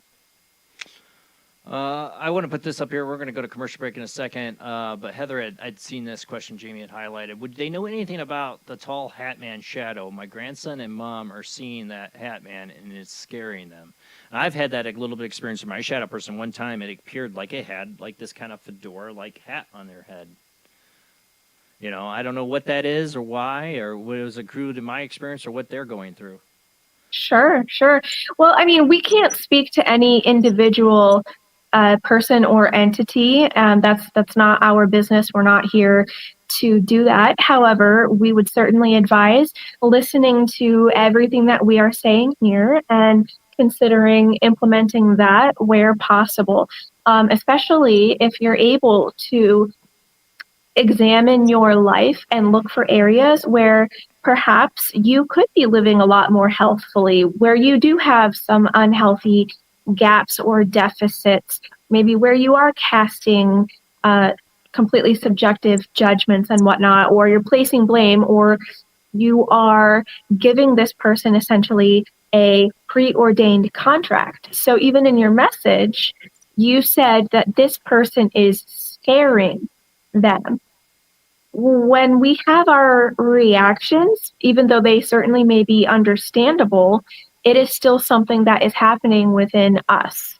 And so if you are able to step back from a situation and just say to yourself, hey, this is just another person, this is just another individual, and you can learn to let go with love. Yeah, it's hard to do that with a kid, though, when a kid's seeing this. Of course it's hard. I think that is the point. And I have to be scared. I'm not saying not to be scared. No, I know. But you know what I'm saying? But it is a good thing to try to teach a kid or somebody that not to give it your fear, that you have something protecting you. Right. Yes. It's a teachable moment. Yes. Mm-hmm. Yeah, and that's my suggestion to Heather. That's why I wanted to get to that question too. You know, when you have children who are dealing with this or seeing something like that, is to let them know that to give them a faith, in a sense, that there is something there that's going to protect them. You know, and pick your religion or whatever philosophy you believe in, but I believe that something higher innate is going to protect them. That's how you don't give into the fear. Give your fear to God. That's what some people would say. You know, but in a sense, that's what this thing wants. My experience with the Hat Man is your fear. Yeah, I think we have to be even careful, though, with the idea of protection, because protection implies that there is something, that you need saving or protecting from. There's an element of opposition. I'd say that in the end is not to give it your fear because it can't harm you, is teaching them that. It can only harm you if you give it permission to. That might be. That's what I've taught my kids about these things, is that it's a lot about your intent and permission. And they want to trick you that you don't have control, that you don't have ability to give it permission or not. It's a trick they try to play, I believe, by using your fear and the scare tactics that they do. Like, when you wake up and you can't move in your bed, they catch you off guard, to catch you in the fact to make you think you don't have control. Sure. Well, yeah. At the end of the day, we rather than exercising control over, anybody else, simply saying, I can move through this feeling that, whatever is on the other side, because the egos here are programmed to fear death. Obviously, that's like axiom number one. You want to stay alive. That is important. But I think, and it's difficult when you're, teaching children, because the whole, confronting mortality is one of those things that's a crappy thing for most children at some point to have to deal with. So I certainly don't envy any parent that has to at some point confront that axiom of existence, but to at least start with the lesson that, rather than be fearful of fear or, the emotion, to sit with it and, move through it rather than run from it. Now, obviously, I'm not suggesting, if you see a bear, you're afraid, run, sit there and, whatever. Like I said, these things are good. These instincts are there for a reason for survival. We got to go to our last commercial break, though, here, because we're running out of time. So we'll be right back. We have a short commercial break. We'll have about a half hour left with our guests tonight, Artemaeus and Tillie Treadwell, but just short commercial break, and the phone lines will be back open. When we come back, don't call in while we're at commercial break, because it won't be open then. But when we come back, they open up, and maybe we can get another phone call in or two. All right, guys, we'll be right back.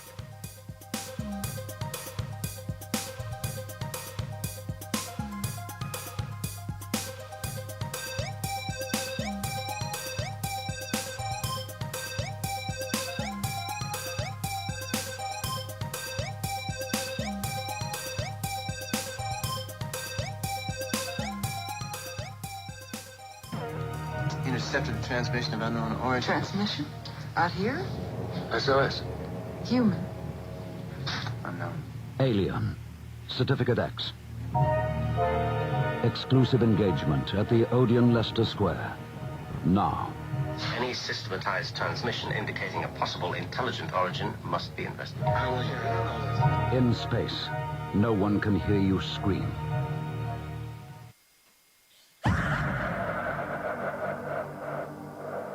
If you are interested in discovering the truth about the paranormal and want to hear from leading researchers in the field, join Justin Brown on his 3 weekly shows named My Paranormal Soapbox, Necromancer Live Show, and the Supernatural Symposium, live on Facebook, YouTube, and InterfaceDeath.net.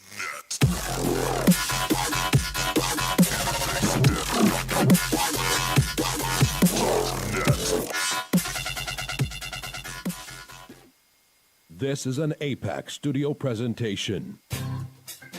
Hi, I'm Barry, owner-operator of Barry's Barometer Barn.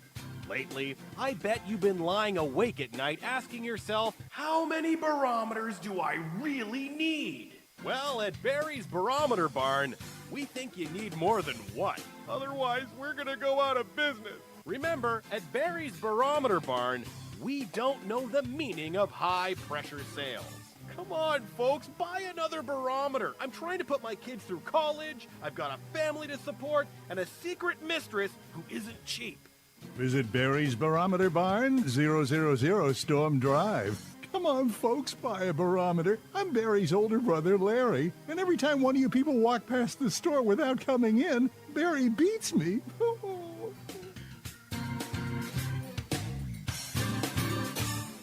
This has been a presentation from Tim Morgan's APAC Studio. For more almost professional amateur comic studio content, visit the APAC YouTube channel. Search APAC 2002. That's APAC 2002 on YouTube.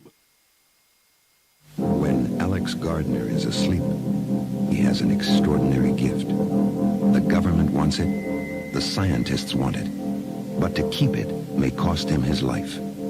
It might be better if Alex didn't sleep at all, but he cannot resist entering the dreamscape. Can you? See Dreamscape in the West End and all over London now. Certificate 15. It takes an extraordinary adventurer to enter the dreamscape. Are you intrigued by Paranormal Talk Radio? You'll love the new Paranormal Radio app from Talkstream Live.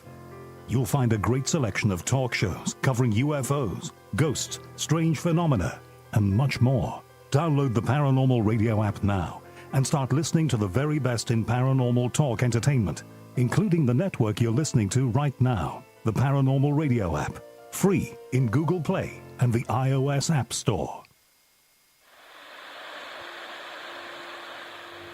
Join us every Wednesday night at midnight Eastern Standard Time for Weird Wednesday, the live stream, with your hosts Jamie, the Living Dead Girl, and Rob, the Phantom, where we'll talk about all things paranormal, including zodiac, astrology, tarot card and oracle card readings, live ghost boxing and spirit communication, where we'll do voices from beyond the cold case files. So we hope you join us live on Facebook and YouTube every Wednesday night at midnight Eastern Standard Time. We hope to see you there. Bye-bye.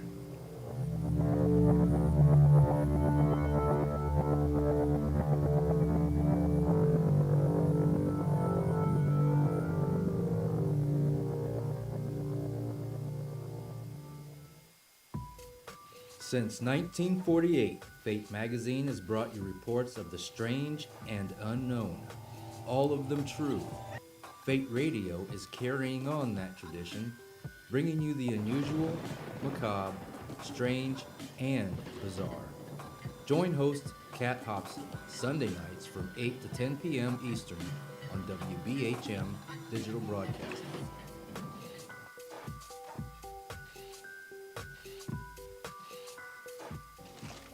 Heat 'em up.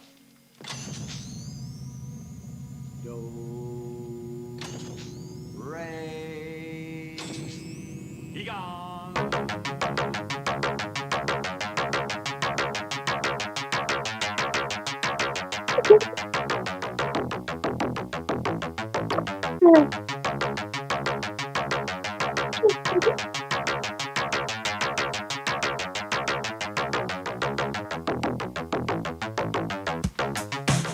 Call-in lines are two. You're listening to the Paranormal Soup, bringing you the weird every Sunday night. Call into the show and join the discussion. The call-in lines are 219-230-4444 or 260-225-9419 or by Skype caller ID OOJBland00 or JBland Paranormal Soup. And now to your host, Jason Bland. Tonight's guests have been Tillie and Artemaeus Treadwell. We're talking about her new book, Tales from the Rift. Of course, we've gotten down a lot of deep thought topics here tonight. You know, what is the soul, human consciousness, demonic entities. We're getting all of that. You can call in, though, and join this conversation just for a little bit. We don't have much time left in the show, but the phone lines are now open if you want to call in. Phone line numbers are in the show description. If you're watching on YouTube, Facebook, or Twitch. On the line radio, I just gave out the numbers there to tell. Hopefully you can get them. But we don't have a lot of time left, so let's go ahead and get back to our guests.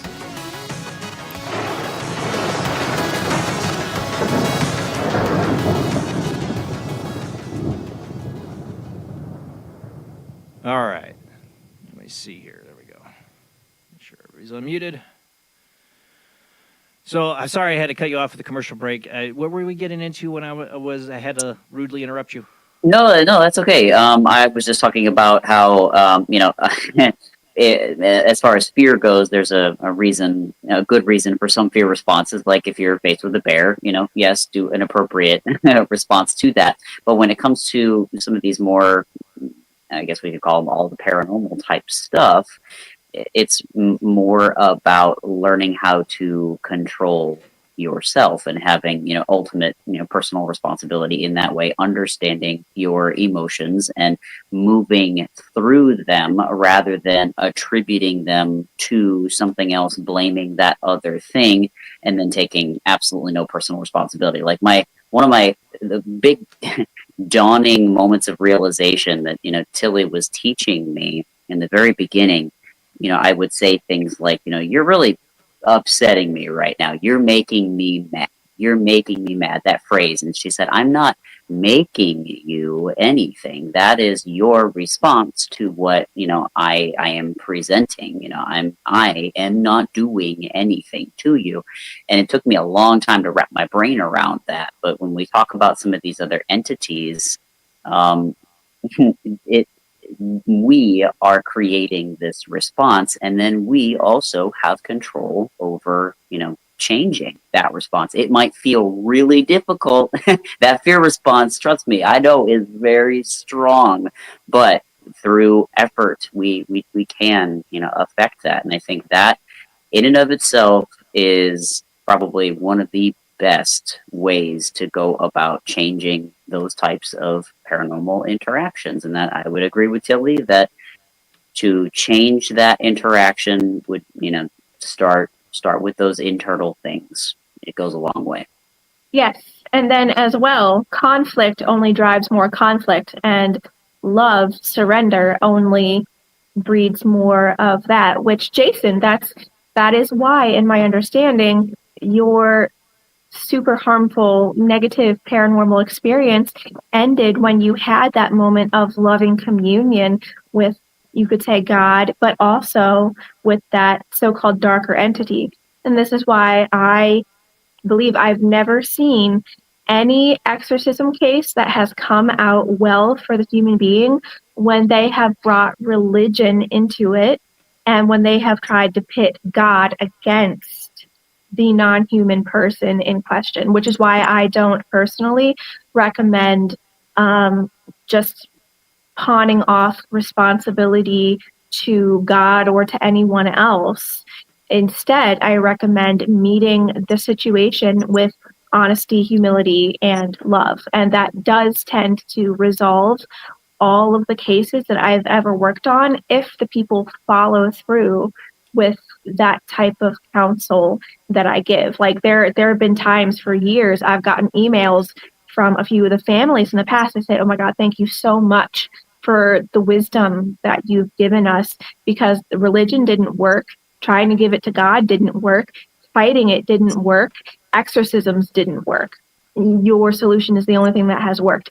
And even Artemaeus, when he advised someone once on your show about this, the person came back the next time and said, "Thank you. It did actually bring about serious positive change."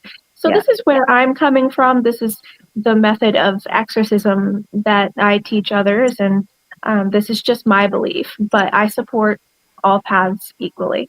Yeah, further to that point, people attributing the behavior of the non-human entity to an act of defiance is actually a projection.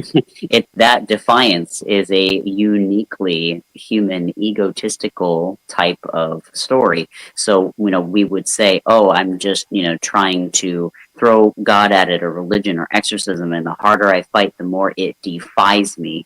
It's actually not defying you. It is precisely matching your energy. It's just because humans are on this, a particular the cave side. of Dagobah. The cave Yeah. of Dagobah. Exactly. The weapons are going to get in a It's more fight. of the same, right? More of the same. So instead, what we think and what I think is actually happening is, and further supported by what Tillie said, is that it's just matching the energy. So when you change the energy, which to the ego looks kind of scary, like you to lay yourself down and go, "Okay, whatever happens, happens. I surrender." I think, but but the same time, like we say, like no religion or anything like that, but I think all the religions have been trying to teach people this. Jesus, when he's being taken by the guards to be, he turns to his followers, want to raise the sword and tells them to turn the other cheek. Is that right there?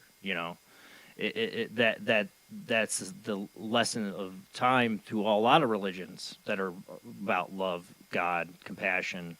Trying to one message given within the religions. Yeah. Right. Yeah. Yeah. I was just saying, this is something I think we innately know that's if you react to it with violence, you're going to get violence. Right. When God saved me, it didn't come in with violence; it came in with love. Even for the being that was attacking me, I believe. This is just all I felt was pure love. I felt no anger, hatred, judgment, none of that. Mm-hmm. That's what I understand as God. The force, or whatever you want to call it. Yeah, so it may be a bit too general to say that religions are the seed of the problem, or are teaching something that isn't helpful. That message, that thread that you've pulled out, I think is still a valuable one in that way. So. I think people can find it within any religion. Honestly, it depends on the community. It depends on what they're searching for, what their intent is from it. What they want, what they're looking for. And I think people can find enlightenment through, like I always love to say in Buddhism, is there's many doors of the Dharma. There's different paths. Thich Nhat Hanh told people to go back to their roots. He didn't tell them to come. No, everybody come Buddhist. No, he told everybody go back to your roots. Look into your own roots too. Don't ignore them. Spiritually. And I always thought that was wise words from him, that they have meaning. You're here from, I'm not saying that you have to join a church or belong to any certain religion. I'm just saying explore it. and be open to the idea that there's something greater than you. That's all I think. That can change your life immensely, that idea. I agree. There's always a bigger fish. Well, that's the thing. That's the humanity. You know, we think we're going to conquer everything. We're going to figure out and solve every riddle in science. Right. Science is going to solve it all. No, I don't. I have my doubts on that. You said it. You said it about the species that, yeah, human beings, egoed people think that they are going to dominate and solve everything. Perpetual teenagers. Yeah. I mean, it's perpetual. It's a system of biological survival. You know, you want to control all factors, look out for any threats. You know, that's the biologics. You know, but what's inside that biologics, what animates that inner spark or whatever that is, I think is so much greater. You know, I think it would be a really interesting note to start to wind down on, because that's another thing that I write and ponder about a lot, especially with the fictionalized accounts, that a lot of non-human people, because they are so very egoless, or they have very little ego, depending on their independent genetics, apparently. A lot of them want to live a human experience at least once because of that firm identity, that firm ego content, because human beings are constantly running those stories, and they're so immersed in this world and in the stories that they are passionate and they are experiencing something so complete that non-human people simply don't have. And so when human beings say that non-human people have no soul, this isn't what we're talking about. It's more about that ego content and the experience of a story, just one. Because non-human people, in my experience, they live a kaleidoscope internal world. And this is why there's that grand masquerade.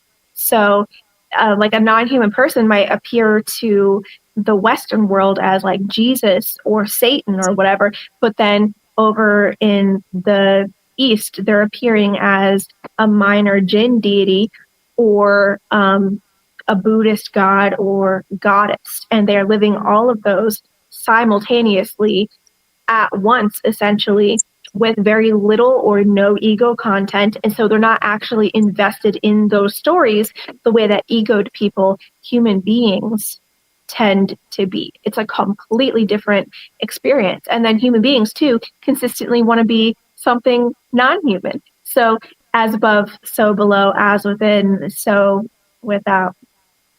Yeah, and even to, experience a break from our own mental chatter and inner world. What do? We go to the movies, we play a video game, we play a character, we watch a character, we fall in love with that character, and we live these stories even for short periods of time, to get away from that. When I've always said that about books and games. It's an example of life. The life is like a mirroring, as above, so below. What humans do, fractal. Yeah. Yeah. We have a propensity as humans to want to do these things, to escape and to be others or live other experiences, because that's who we are. That's what we're doing now. That's just in our nature. That's the creation of reality. It's the want to be here. Is the experience, and you can see it as humans want to have a lot of experiences through entertainment. Why do we go to a horror movie? To get scared? Yeah. Why do you want to be scared? But people do. They want that experience because they know afterwards they can walk away and they're safe. Right. Yeah, Which, after we die, that's what happens. We're safe. We walk away. It's fine. Until you get there, right? Yeah.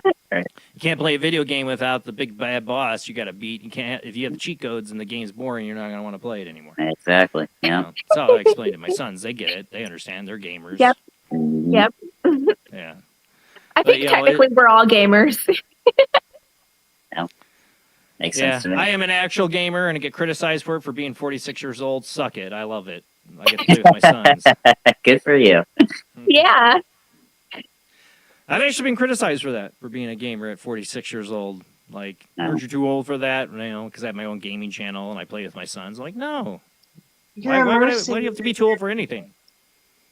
Well, you know, I think that one day those people will be grown up enough to realize that they also want to play the games again too. It's a nice distraction from everything else sometimes to just focus on something different, something a little silly, and just close off the outside world a little bit. Just Yes. pretend- Oh my I like gosh. Sims. I like The Sims. I like to make my sim worlds. That is awesome. I'm a huge fan of oh my gosh. There's Yoshi's Woolly World and then there's Kirby's Epic Yarn. Those are my jams and they are like the cutesiest little kid games ever. I don't even care. I'm a 33-year-old grown woman and I play for hours sometimes. Yeah. Meanwhile, you know, me on the other hand, listening to Doom: The Dark Ages and Doom Eternal playthroughs while I'm at work, just listening to absolute carnage and heavy metal soundtracks. But you know what? Okay. That like Then we come on here and we talk about peace, enlightenment, and the soul. Right, But then I get on a contract. I get on a VR Contractor Showdown game where I'm hunting players down on a map. Exactly. Take that. Right. Take that, you little 12-year-old. Right. Hunk. Yeah. Yep. Yeah, we got to get the aggression out sometimes. That's you know, I got in me. I know, I That get was it. our You know, but PUBG therapy. yeah. I miss those days. But Yeah. you know, boys and guns, you know, and playing around cowboys and Indians or Classic. whatever you want to call it. Right. Yeah. I'm just But I do still love playing my that. So, Jason, you are grown up enough to remember the days when candy cigarettes were a thing, huh? Oh yeah. Oh, now you're gonna age me, but yeah. Oh yeah. Oh yeah. I remember my mom going, "No, can't have those." Right. Still Yeah. ended up smoking. Told my grandpa he's gonna smoke one day, and I did because they all smoked. It wasn't My mom me. wouldn't let me. My mom was a respiratory therapist, and she did everything she could. Like I said, your kids are going to be stupid and grow up, and no matter what you do, Yeah. still going to do stupid things. Like I did. I still went out and became a smoker, even though my mom was a respiratory therapist. Showed me people dying. Showed me, taught me everything and how bad it was, and I still did it because I was in a point in my life I was dumb, young, and didn't give a crap. I wanted to watch the world burn and sit back and smoke a whole pack of cigarettes and a joint. Right. Yeah. Mm-hmm. How I felt back then when I started smoking, But like And that's I like, on my own, even vaping. It's been like years now. I said, for parents out there, I have to remind myself because my boys I got one turning 14 at the end of this month, is they're going to be their own little person, big person, and you can only do the best you can. They're going to grow up and do what they're going to do. They're on their own journey. They're on their own journey. That's for everybody else too. Everybody's on their own journey. They're making their choices, and some, I don't believe in some eternal judgment at the end or anything like that, but there's some reconciliation or something they're going to have to figure out on that journey at some point. Right. And I mean, just as a note, even if there's not the lucky strike, candy cigarettes at the beginning of that person's life or the big league chew, they still might grow up to smoke and hit that rock bottom. And there's nothing more really that you can do. And that's okay too. Yeah. I mean, We all learned on our own. We really did. You can show, best you can do is show love and compassion. That's what you can do to help somebody. Yep. Pray for them, do what you need to do, but person's going to make their own choices. That's just the world we live in. And that, it wouldn't be this game if it wasn't free will. I believe in free will. You started this thing with a guy that says he doesn't believe in free will. I disagree wholeheartedly. I had a psychic on here who was totally like, no, there is no free will. Everything's predestined. Like I can see when this is gonna. I just don't believe that. I believe the future is always in motion. It's because we are all making choices that can change the future at any time. If Can I? I couldn't have the faith I have. Go ahead. Yes. I don't believe at all in free will. And here's why. But it actually fits into what you guys are saying, believe it or not. Right? All right. So my experience of this is that every single timeline and every single choice is already predetermined, but the free will still behind the veil comes in that you're still choosing somewhere, somehow back up there, the journey you're going to have. You just don't know it here. Yes, but not incarnate.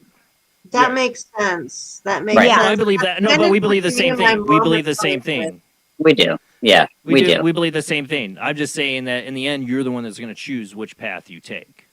There's going to be many paths presented to you. You know Yeah, what I'm she's saying? just quantifying which you're talking. Yeah, That's right. all. Gotcha. I think I may have misunderstood you then. I'm sorry. Yeah, no. I It's got just tomato. Yeah. Gotcha. Yeah, I in the end, I believe, that there's a good chance there's that all these possibilities exist in some multiverse that can be played out. But whatever conscious line, quantum line you're in, or quantum reality you want to call it, or soul path, or whatever you're doing, you are the one that's going to make the choice of this journey. Wherever you go, how you react to it, how you feel about it, what you're going to do with it, where you're going to go, that's all on you. And it should be empowering to people if they truly realize it. Sure. I would agree. Yeah. Especially the part about they, you choose how you feel about it. Yeah, right. Yeah. Once they get over that monumental realization that everything they do matters, because that level of personal responsibility can hit somebody, and often does hit somebody like a ton of bricks. The implications of that mean that everything that you've done and everything that you will do makes a difference, and that sort of responsibility can be heavy. So not everybody's ready to face that. Mm-hmm. And this is too what a lot of non-human people have taught me over the years, that this is why a lot of them won't make friendships, relationships, or deals with human beings, because human beings often don't speak properly. They don't say what they mean and mean what they say. They don't keep promises, and they have apparently less self-awareness, which equates to a lot less free will than what a lot of other types of peoples have. And so that's a constant, massive sticking point. Oh, yeah. Mm-hmm. I always loved the Cat's Eye short story with James Wood. You ever seen that one when you talk about smoking, when he had to quit? There's Stephen King had, I know he's not very popular right now, but Stephen King had this short story in Cat's Eye, and they did it in a movie form with James Wood was the main character, and his friend tells him, "Hey, I quit smoking. I got this program you can go through. It'll totally for sure help you quit smoking." So he signs up for the program. The program is you quit smoking, or we go and we cut your wife's fingers off. We're going to watch you everywhere you go.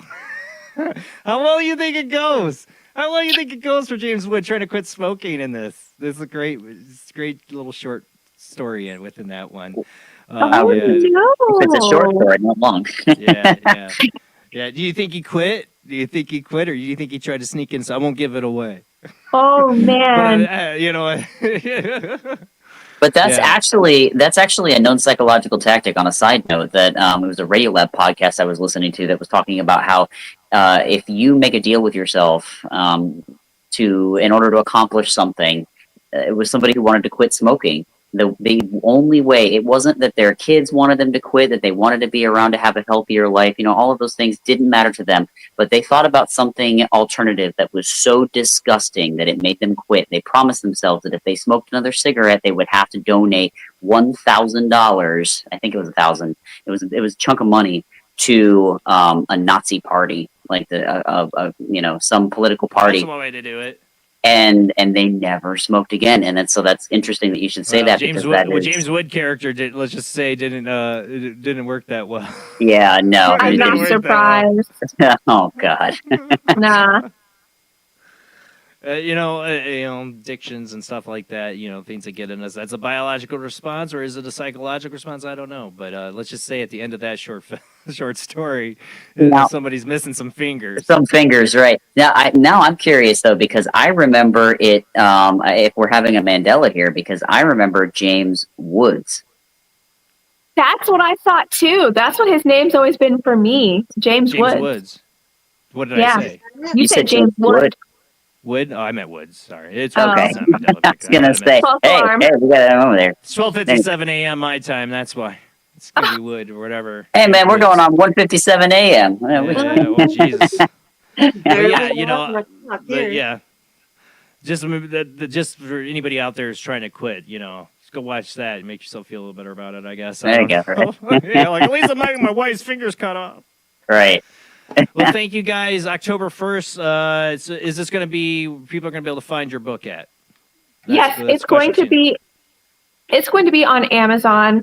You'll be able to find it in the digital format, the paperback format, and then also the hardcover. If anyone is interested in an autographed, customized copy, hardback copy, please reach out at talktillie@gmail.com or theweirdwalkhome@gmail.com.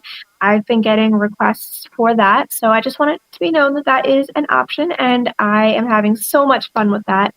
Aside from that, though, Zontar Press is my publishing house. I have a whole series coming of Tales from the Rift because my publisher loved the first volume so much.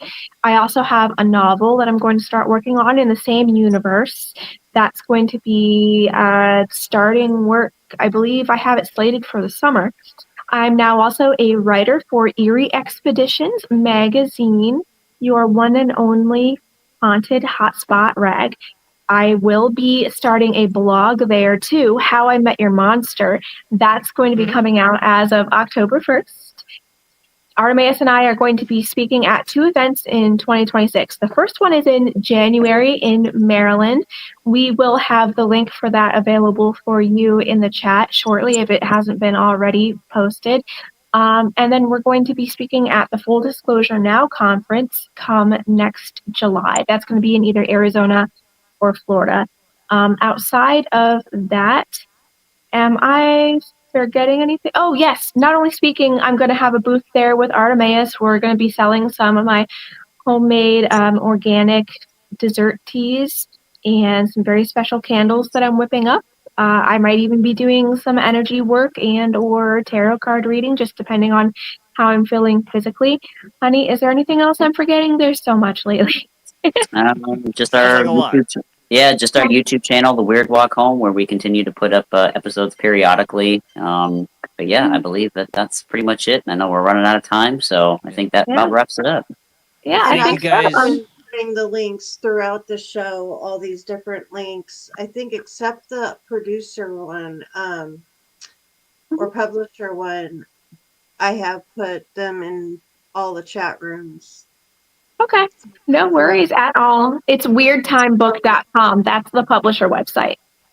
All right. Well, thank you guys so much. We'll have you back on again in the future. Love having you guys on. Always awesome to talk to. Check out Tillie Treadwell's book, Tales from the Rift, October 1st. Check it out. Like I said, Amazon. Go check out their YouTube. Go check these guys out. We'll have them back on again, but you should go check them out in the meantime. Thank you guys so much. That's it for the show. Next Sunday, same bad time, same bad channel. We're going to have Gil Sanchez on. I met him doing through that TV show I did out in Seattle. He had also filmed with them, and we're going to talk about his incidents when he was, I think, in Colorado as a police officer. He had a very weird experience, cryptid kind of experience we're going to talk about next Sunday. See you guys then. Thank you, everybody who shares out the show. Don't forget, become a YouTube channel member or a Patreon. It helps support the show. And I thank all my Patreons and my channel members. You guys really do support the show. Also, those who share out the show every Sunday, thank you so much. Keep telling people Paranormal Soup is where the weird happens live every Sunday night. Thanks, everyone. Have a great night. See you next week.